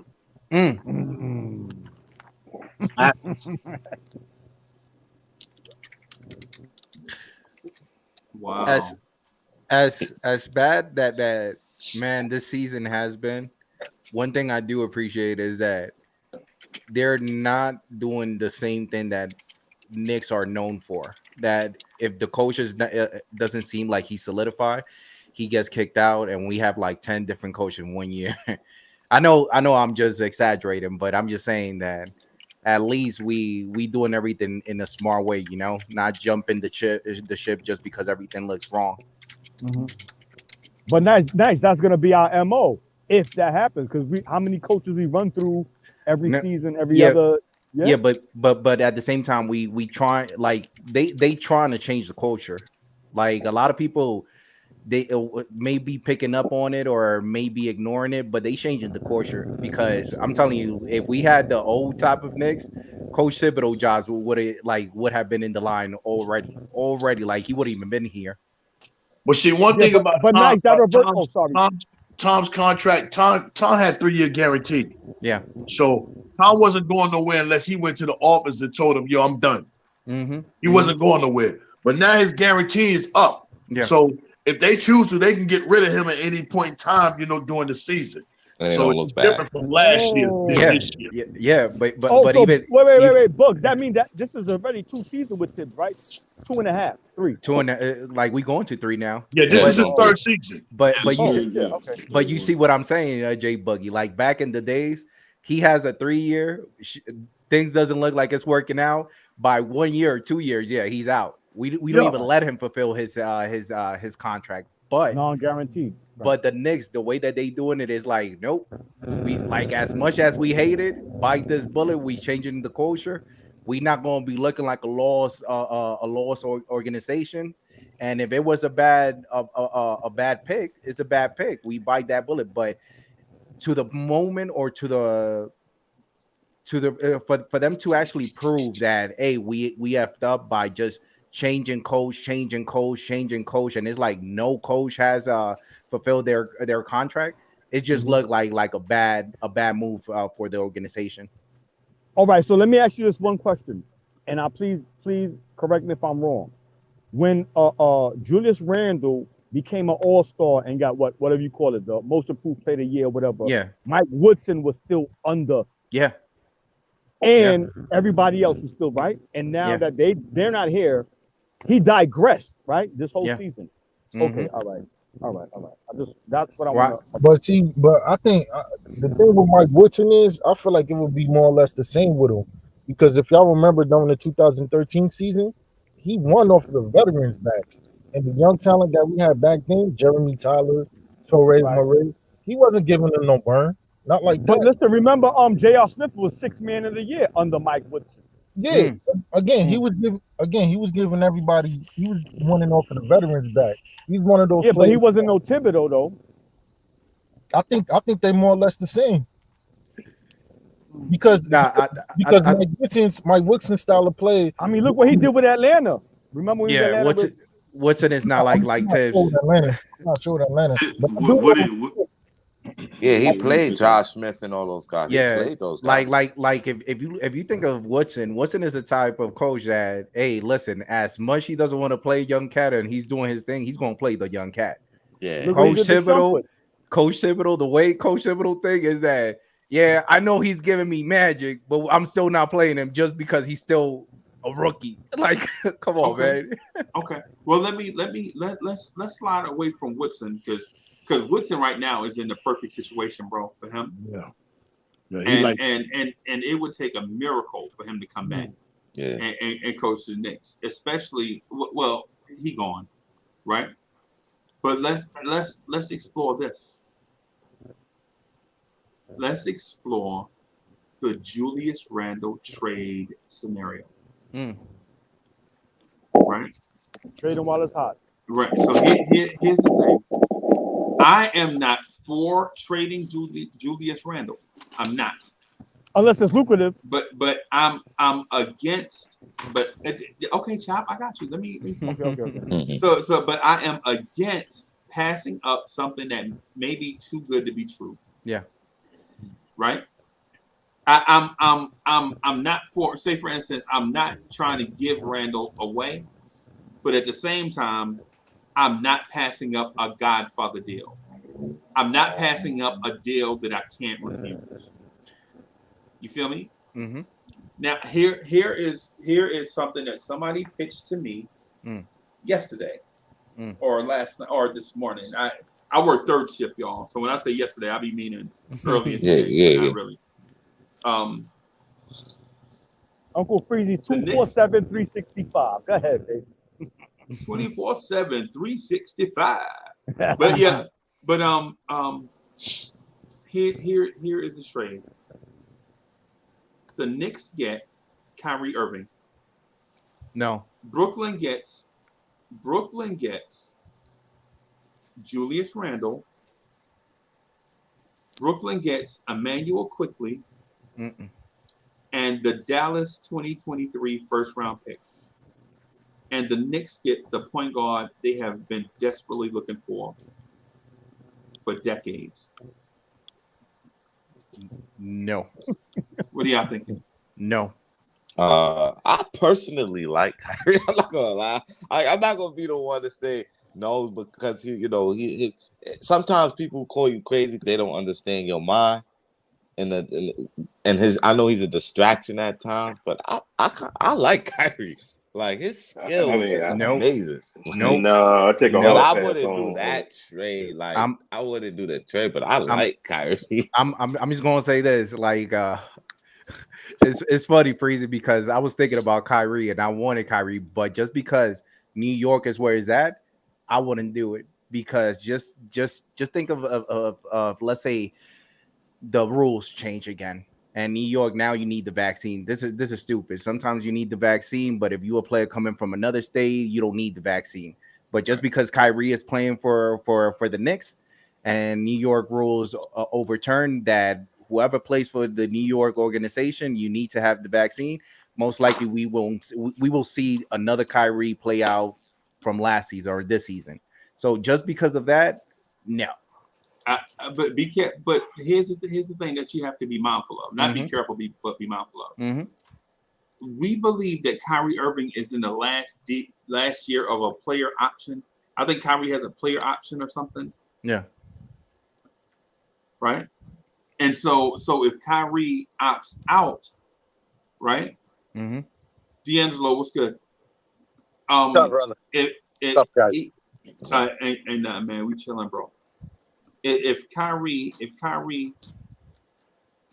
opts out, you still have the cap space that you would have used for Julius Randle and others. So it's a win-win for those that want to see Randle gone. It's a win-win for those that want the Knicks to have cap space. It's a win-win for those that want the Knicks to upgrade the point guard position.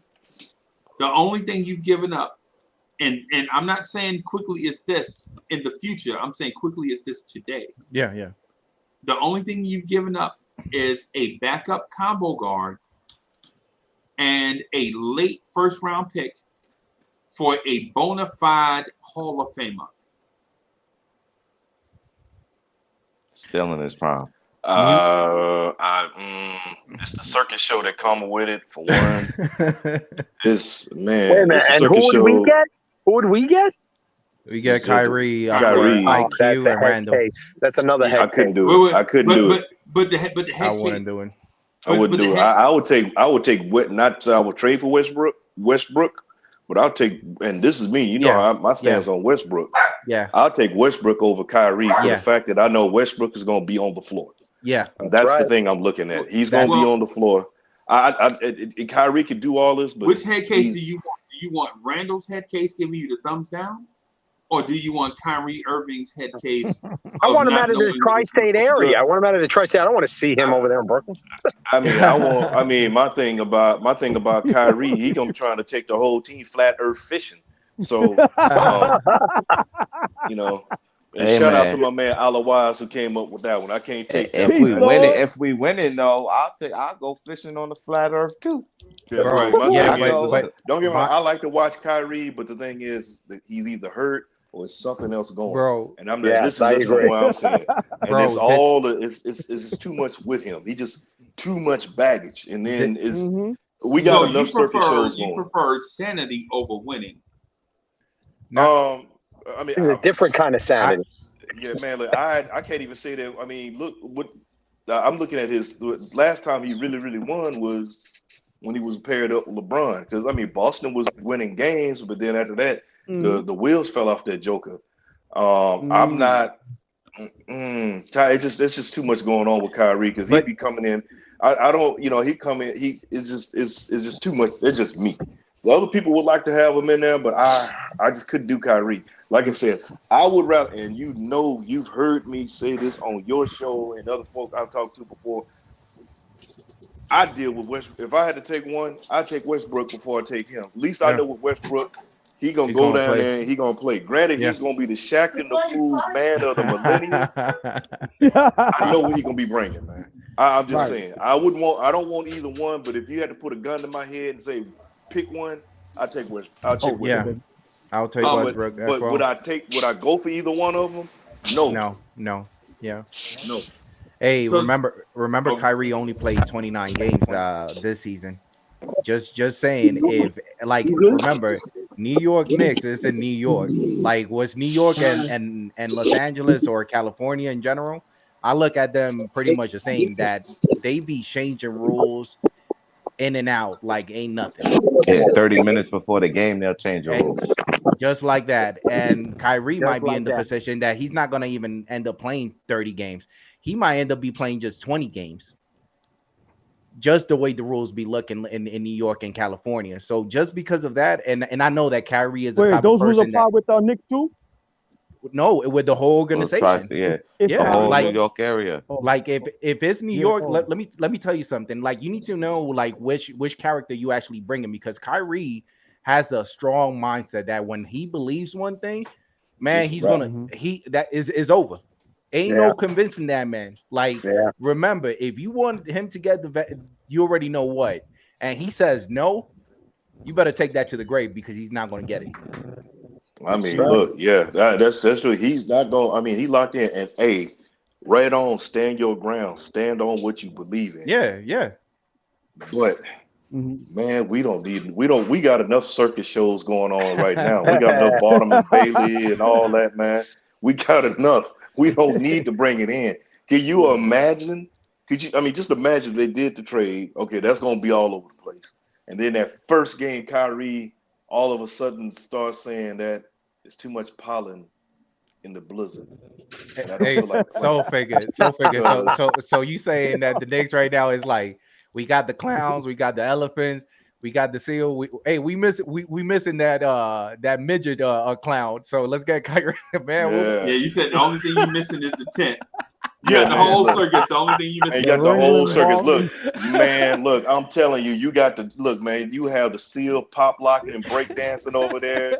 You got Yeah. the grizzly bear DJing, it'd be out of control, man. They You already got midgets jumping out of U-goals. I mean, it'd be shooting ridiculous, them out man. of cannons. Yeah. You got a can, man. Hey, you like got 35 clowns hefty. coming out of a Look, little small car. hey, yeah, man. Yo, Bro, You you got already hefty folk. Hey, we you got allowed to say overly midgets. I hefty. don't think you could say that. I would tell you. I would say this to you though. The one thing about doing that trade, right? For one, you consolidated your youth. You made room for other young players to play. Now Miles McBride is going to get the minutes for Emmanuel quickly, right? Two, the thing that this panel, mostly, so it's 148 people watching right now, right? 149, right? Right?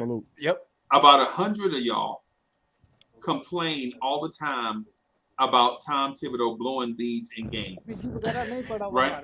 About 100 of y'all are like, but Tibbs blew these fourth quarter leads that we had a 20-point lead, right? The thing that a Kyrie Irving brings on the basketball court, because what we talk about is the sideshow off the court stuff. On the court, it would take me trading all 17 of the Knicks players and their draft picks to get Kyrie Irving. Just for him. In that case, in this case that I'm saying now, all you're giving up Randle, Burks, IQ, and a first round pick, and you only throwing in Burks because to make the money match, right? You cannot deny Kyrie Irving's basketball ability. None of us can. Oh no, you can't take away his ability. Yeah, but it's the off the court crap. It's all that stuff in the It's the off the court. So that's what I mean. It's the off the court stuff that bothers us with Kyrie, right? Shenanigans, yeah. But it's the on the court stuff that bothers us with Randle. Which would you prefer? Would you prefer the on the court drama with Randle or the off the court drama with Kyrie? Oh, you know the way I feel about Randle, please. Well, D'Angelo, we already know. It's duly noted. We already know. We already know, D'Angelo. Thank you so much. Thanks for reiterating that. We already know. But the thing about it is Kyrie's off the court affects the on the court because his on the court is really rare. It's few and far. It's like this. Kyrie on the court is almost like a unicorn, man. It's like what he's playing. And then we talking about in New York with the whole thing with the immunization deal, unless it changes, and then other places he won't be able to play. Yeah. You know, that's a problem right there. And then with the Randle, yeah, he's, you know, the thing with Randle is, yeah, you get frustrated because he make that bone, he get doubled, he doesn't get the ball out on time, whatever, Cries with all the that other ref. stuff. You know, however, he's still, that's a durable body. He's athletic. He's not a high flyer. And granted, he may have some turnovers, but you know what? I can rock with Randle more so than Kyrie because of it's like it keeps mounting with Kyrie. And he's one outstanding hell of a player, man. You cannot dispute him. You cannot dispute, but the thing is it's less on the court. His off the court effects on the court.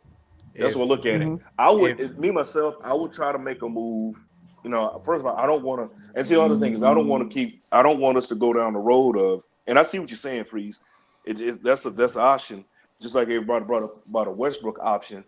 You know, because it'd get rid of money, consolidate, and going on. But I wasn't. But me myself, I'm kind of like, and it's not that I want to deal with mediocrity or deal with slow build, whatever else, because I'm tired of seeing L's. Right. I'm tired of that. And you can't rely on the ping pong balls. Let's keep it a buck. When the last time the ping pong balls fell for us? Yep.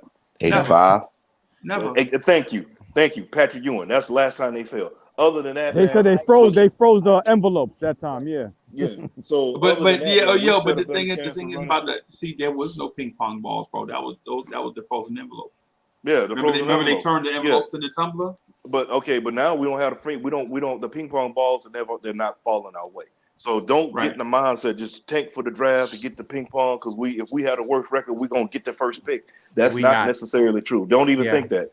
So we saw that with the RJ draft. Yeah. Saw that. Man, they could even give us a number 2. Okay, I got you.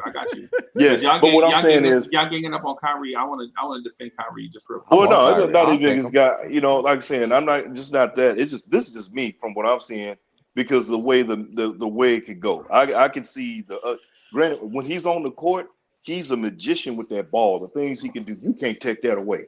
You can't take that away at all. What that man can do, it's just the stuff that's going to come along with it. If you're willing to deal with that, then cool, you make the move and make it happen. But for the most part, I can see it going from bad to even worse. Yeah. You know, and there's other, and then we're looking at the team. You know, for me, it's almost like we're still going. We want the superstar.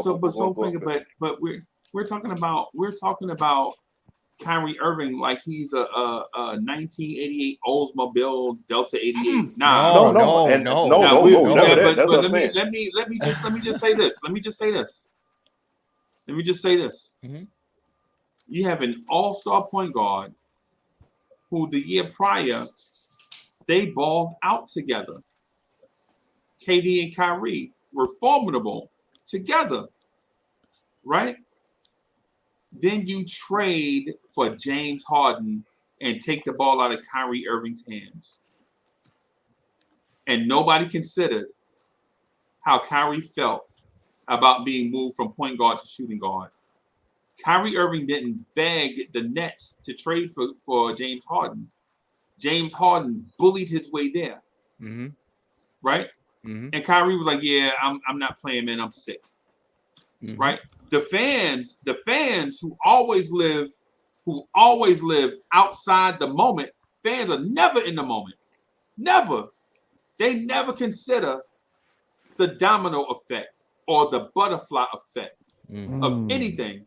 All they consider is 17-second video clips. Oh, the Nets have James Harden. Kyrie's just moving to the 2.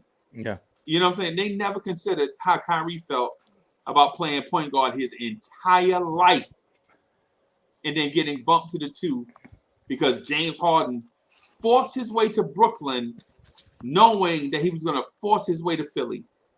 James Harden didn't go to Brooklyn to stay. Y'all know that. James Harden don't care nothing but about James freaking Harden. It's the reason why they lost. It's the reason why they lost to Miami in the finals. It's the reason why nobody ever worked with him in Houston. It's the reason why it didn't work in Brooklyn, and it's the reason why he in Philly. Right? No, I agree with you with the James Harden because he bullied his way, and he. Then Tony left from Houston. He's like Melo. I'm out. But my point is, you notice Kyrie Irving's dialogue changed when James Harden was traded. When James Harden was traded away, there was a pre-James Harden dialogue where it was, Kyrie just said the earth was flat. I don't know if I'm going to get my immunization. To they get James Harden, now Kyrie is loco. To James Harden gets traded off the team, now Kyrie's back and he loves the organization. I wonder why his dialogue changed. And it can't just be a coincidence. Right? I think we as fans, we can't just look at well James Harden was that he just moved Kyrie to the 2. Nah. Nice. What if somebody come to your place and be like, hey, nice, you know what I'm saying? I'm just gonna move such and such guy in here. He gonna do your job now. You just shuffle papers. Nice gonna be like, man, I put in all these years and all this work, and y'all just gonna bump me over here. Ain't nobody even asked me. And KD don't even like him. Y'all forced this narrative on us, and then y'all traded him away, and then y'all traded him away for whatever y'all could get. And this dude don't even want to play. Yep. And me and KD already had chemistry. That's the reason why we came here in the first place. Mm-hmm. It's supposed to be me and KD, not me and all these other dudes. And now you added son Ben Simmons. Yes. That's my point. That's my point. I mean, no, you got a solid point, Freeze. You got a solid point. That's just like I said, me. I'm looking at it, and don't trust me. You're looking at all these because especially when you bring in the James Harden. Look, it was already duly noted. James Harden, you saw what he did. He stood up there, went to Krispy Kreme and everywhere else, and ate all the ribs, and partied and all like that, and blew up like he did. Right. And then he kind of ate his way out of Houston. Yeah. He wanted to go to Philly. Yeah, he wanted to go to Philly, but they couldn't work the trade. They couldn't wait to trade, and then he did. He started playing, and then he started doing the same thing, having a fit, doing everything to get to Philly. Right. So I mean, but it started even before then when he kept talking about all the players and how many times they kept every team. Houston acquiesced everything but James Harden. But the point, how did that affect Kyrie Irving? How would it affect you? You play point guard your whole life. They just bring in a guy random out the blue. Oh no, I'm gonna have something to say. Like, hold on, partner, I've been doing this the whole time. You want to move me over here? I'm gonna say something about it, but I'm gonna do my job about it. Right. However, I'm not gonna use. It's things on that I'll never be privy to on that level to what they deal with. But just me speaking, I'm not gonna use any other excuse. Just saying, well, I don't, because of the shot, the immunization. I'm not gonna get the immunization knowing I won't be able to play, or come up with something else that I won't be able to play. It's those type things. So, but my thing is, if you have a problem, you say something about it. You say it behind closed doors, and he could have said more likely knowing the person we talked about, Kyrie. I know he had to say something behind closed doors, and then you have certain people that put the way the magic wand and put the twist on it. They had a rookie head coach, bro. Yeah, well, and see, that's the other thing. But the thing is, the rookie head coach, I got to put that on Kyrie because you had it on it. We don't need a coach. We just, whatever. You had a coach in the Kenny Atkinson, but he wasn't the sexy name to do whatever. Even though he developed all these players to help with the development of these players to attract the other teams to get them in. So it's one of those things. So I hear what you're saying about Kyrie, but Kyrie shot his own self in the backside and the foot with the things he did. And come on, we know good and doggone well that Steve Nash had no business being the coach no more than I need to be sitting over there on the bench. No, bro. How much of that is you think is media driven? Because you know how the media is. They'll take one thing and then they'll blow it up to something else. Thank you. That's the other thing. The media plays a big part in that as well. I mean, the hog it all the time. Shout out to my Slew GI. I'll see you in a minute. We just make this here so I can get out of the way. The media plays a major part of that. The media plays. I gotta say, the media can take your words.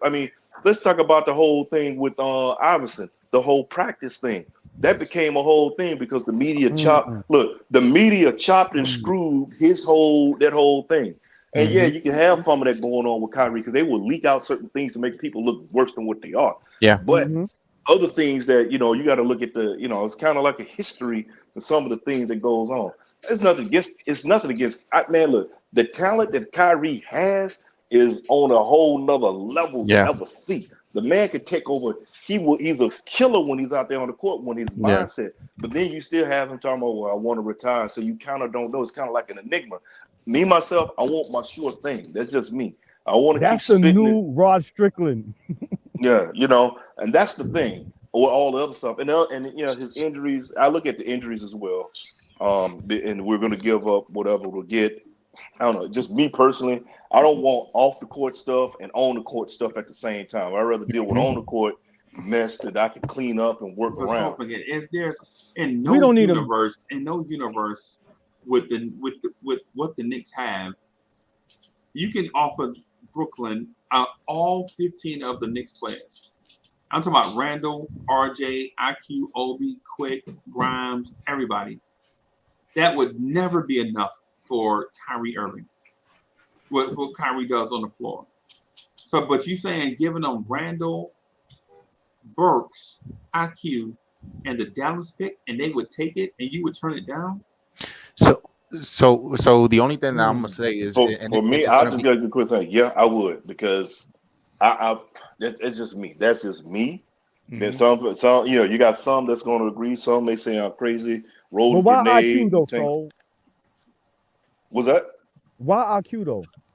They're gonna want IQ. They're gonna want them. Yeah, you gotta add some talent. You gotta add something. They're gonna want to. They only taking Cam Reddish. I'll give him Cam. Yeah, I'll give him Cam in a heartbeat. Hey, we on it right there, but man, we don't have no guarantee with Kyrie. Like Kyrie is like, I'm going to piggyback on what Soulfinger said. Nobody is discrediting his talent, his skills. Like Cat is in a different level.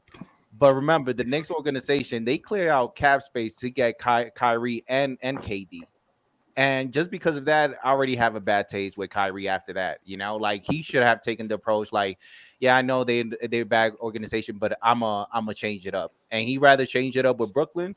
Man, F that. I honestly think that was because KD got hurt. I think it was the Knicks they was going to, but then KD got hurt, so the pressure was less over to go to Brooklyn versus the Knicks. Remember they wanted his medical thing and such happened. I don't know. Yeah. No, because they like the Knicks wanted both of them. Yeah, they wanted both, but like they knew that Kyrie was. KD was hurt. Like guys, rumor has it we would have given KD and waited 2 years. Kyrie was the deal breaker. Kyrie was the I'm saying something different than you guys. You guys are saying we wanted both. We would have taken KD on half. KD was a lot. Yeah, we were not taking Kyrie. That's KD was a lot because they wanted KD. That's right. Correct me. Thank you, Gi. And when we didn't take Kyrie, that's when KD's like, I'm good then. Yeah. Yeah. Kyrie wasn't really on it because it was all KD. Because remember, we cleared the money. We made all those moves to clear money to make sure we had for KD. Because originally, if I'm not mistaken, correct me if I'm wrong, Gi. Everything was going to sit around KD about who we're going to bring in, free agents and all that. Everything was sitting around KD. Kyrie would have been if he would have come, it would have been a bonus. But Kyrie was the one that he got with him, and that's when you heard that New York isn't cool anymore, or whatever. Knicks ain't cool, whatever he said, something like that. And that's when. So wait. Let me hold on, because what I'm hearing sounds hypocritical, right? Because when Kemba Walker said, "Man, I might have thought about the Knicks if they would have got KD and Jimmy Butler and Zion," we was like, "Oh, Kemba said he would have thought about it." And then Kemba came, and we didn't have none of this conversation, bro. We ain't have none of this. We ain't have none of this back conversation. In fact, we put Kemba in our city uniform and made him the marketing. I know there were a few people that were. There were a few folk. I know there was a few folk that were. I'm seeing it. There was some people in the chat was like, they were upset with Kemba because he didn't want to come the way he put it down. But now they was upset with me. They was upset with me because I said I didn't want him here because of what he said. Yeah, and see the thing is, like, Uncle Freeze is crazy. And this one it was a healthy Kemba is from Soundview. Remember that was a healthy Kimba. Okay. Yeah, okay. and then now the Kimba, but see, and then he changed his whole tune because he had as Anthony D put it, bone on bone with that knee. He had half a kneecap. He had no other choice because he got bought out. So, well, and you know he's gonna get some bread if he came here, right? Well, we were willing to give $16 million for a man on half a leg. Yes, half a leg, and the thing you gave him half a leg, but it didn't have the. And then for me, you know, like I said, I bought in like maybe he did the whole thing with D Rose could work. He reinvented itself and extended itself. Right. I was hoping that I'm looking at it from that positive aspect, but to take a step back, you got another injured point guard who's also very diminutive point guard compared to everybody whose defense is not great. He can take charges, but other than that, he's a liability. And that to run in Tibbs' system, he didn't fit. Maybe he should stop taking charges. You crazy, Kimba from Soundview. His mama took a picture with him. Hey, yo, G.I., you know what I heard when all I heard when you was talking about KD? I think that all I heard was KD's a follower. Because if he wasn't getting his man, I'm going to go over there. He a follower. He ain't got no two legs to stand on. He proved that. I mean, KD, you know, watching this Warriors team go without him once they got healthy with a few other pieces. Now, the Warriors are better without KD than with them because that salary and then all those draft picks. Once he left, they didn't mind the tank a year. So they got 2 years, actually. They got all them draft picks. But KD has absolutely proven himself as a follower and will never make the top 10 in the NBA, no matter what happens the next 3 or 4 years. Tell him, G.I., my pops told me Russell Westbrook and James Harden would never win a championship. No, Kevin Durant did the Golden State Warriors a major favor. That's all he did. Because Golden State Warriors was never going to beat LeBron James ever again after giving up a 3-1 lead. That's why he went and begged that man to come play with him. Once he left, he did them really a favor because that's the only reason why we needed you was to get over LeBron James because they wasn't going to beat him again. Now, if I was but it worked though. Oh, after they left? I mean, it worked, but I'm saying, I mean, that's why they got him. So really, when he left, all he did was just tear down a legacy what would have been on. They would have still been winning. After he left, they got Kuminga, Poole, Moody, and Wiseman. And Wiggins. That's right, and Wiseman. Yeah. So they got 6 players that impact winning after KD left with his salary.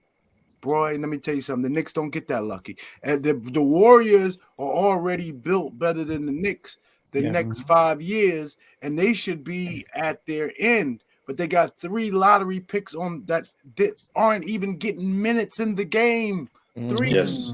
That's what I said. I said, yo, how is it that the Warriors they at the end of they run with the superstars and then can run it back in the next few years with the young guys, and we still ain't get our superstar yet because they are smart and they are willing to take risks.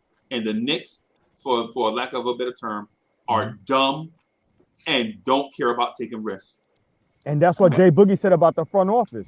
That's right. That's what I'm saying. If you're a smart basketball man, for one, you know you improve your team first and foremost through the draft. But you walk up to the podium and say names like Frank Ntilikina, right? Okay, so that first of all, you already shot yourself in the foot. The bad guy ain't got to shoot you. You done shot yourself, right? And then right before free agency, the owner come out 2 days before free agency. The owner was like, "Man, I ain't worried about that. We got these cats in the bag." Wait a minute. When you courting somebody, you don't tell them you have them in the bag. Like if you want if you got somebody who about to be your girl, so you like hey, Precious, you don't kiss and tell. Yeah, you don't be like, yo, I ain't gotta court you no more. You're already my woman. What? I ain't gotta get you nothing. What? Then when teams offer you trades, you turn them down because you feel like you preparing for the future. You worried about 2025.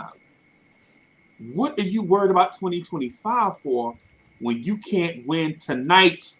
And what they should have did was during that LaMelo trade, they should have traded Mitch Robb at that time to the Warriors because they needed the big anyway. And instead of them picking Wiseman, we could have took LaMelo. And at 2, we would have taken LaMelo Ball. Definitely should have traded Mitch Robb. Let me say this though, too, because I got to run. I got a 1 o'clock. I got it. This hot take has got to happen. If it don't happen this offseason, next offseason. Okay?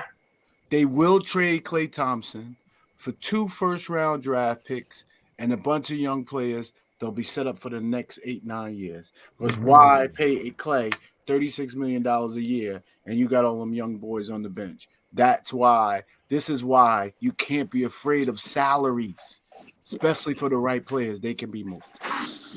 Yeah. 100%. Man, I gotta get out of here, y'all. I gotta get out of here. I gotta do something too. I got a puppy barking in my ear. Hey man, listen, we're gonna rock and roll tomorrow. We gotta get back into the Randle talk. I'm gonna just shoot out of here real quick. I'm sorry about the hard out, man. I'll holler at y'all later, man. Salute the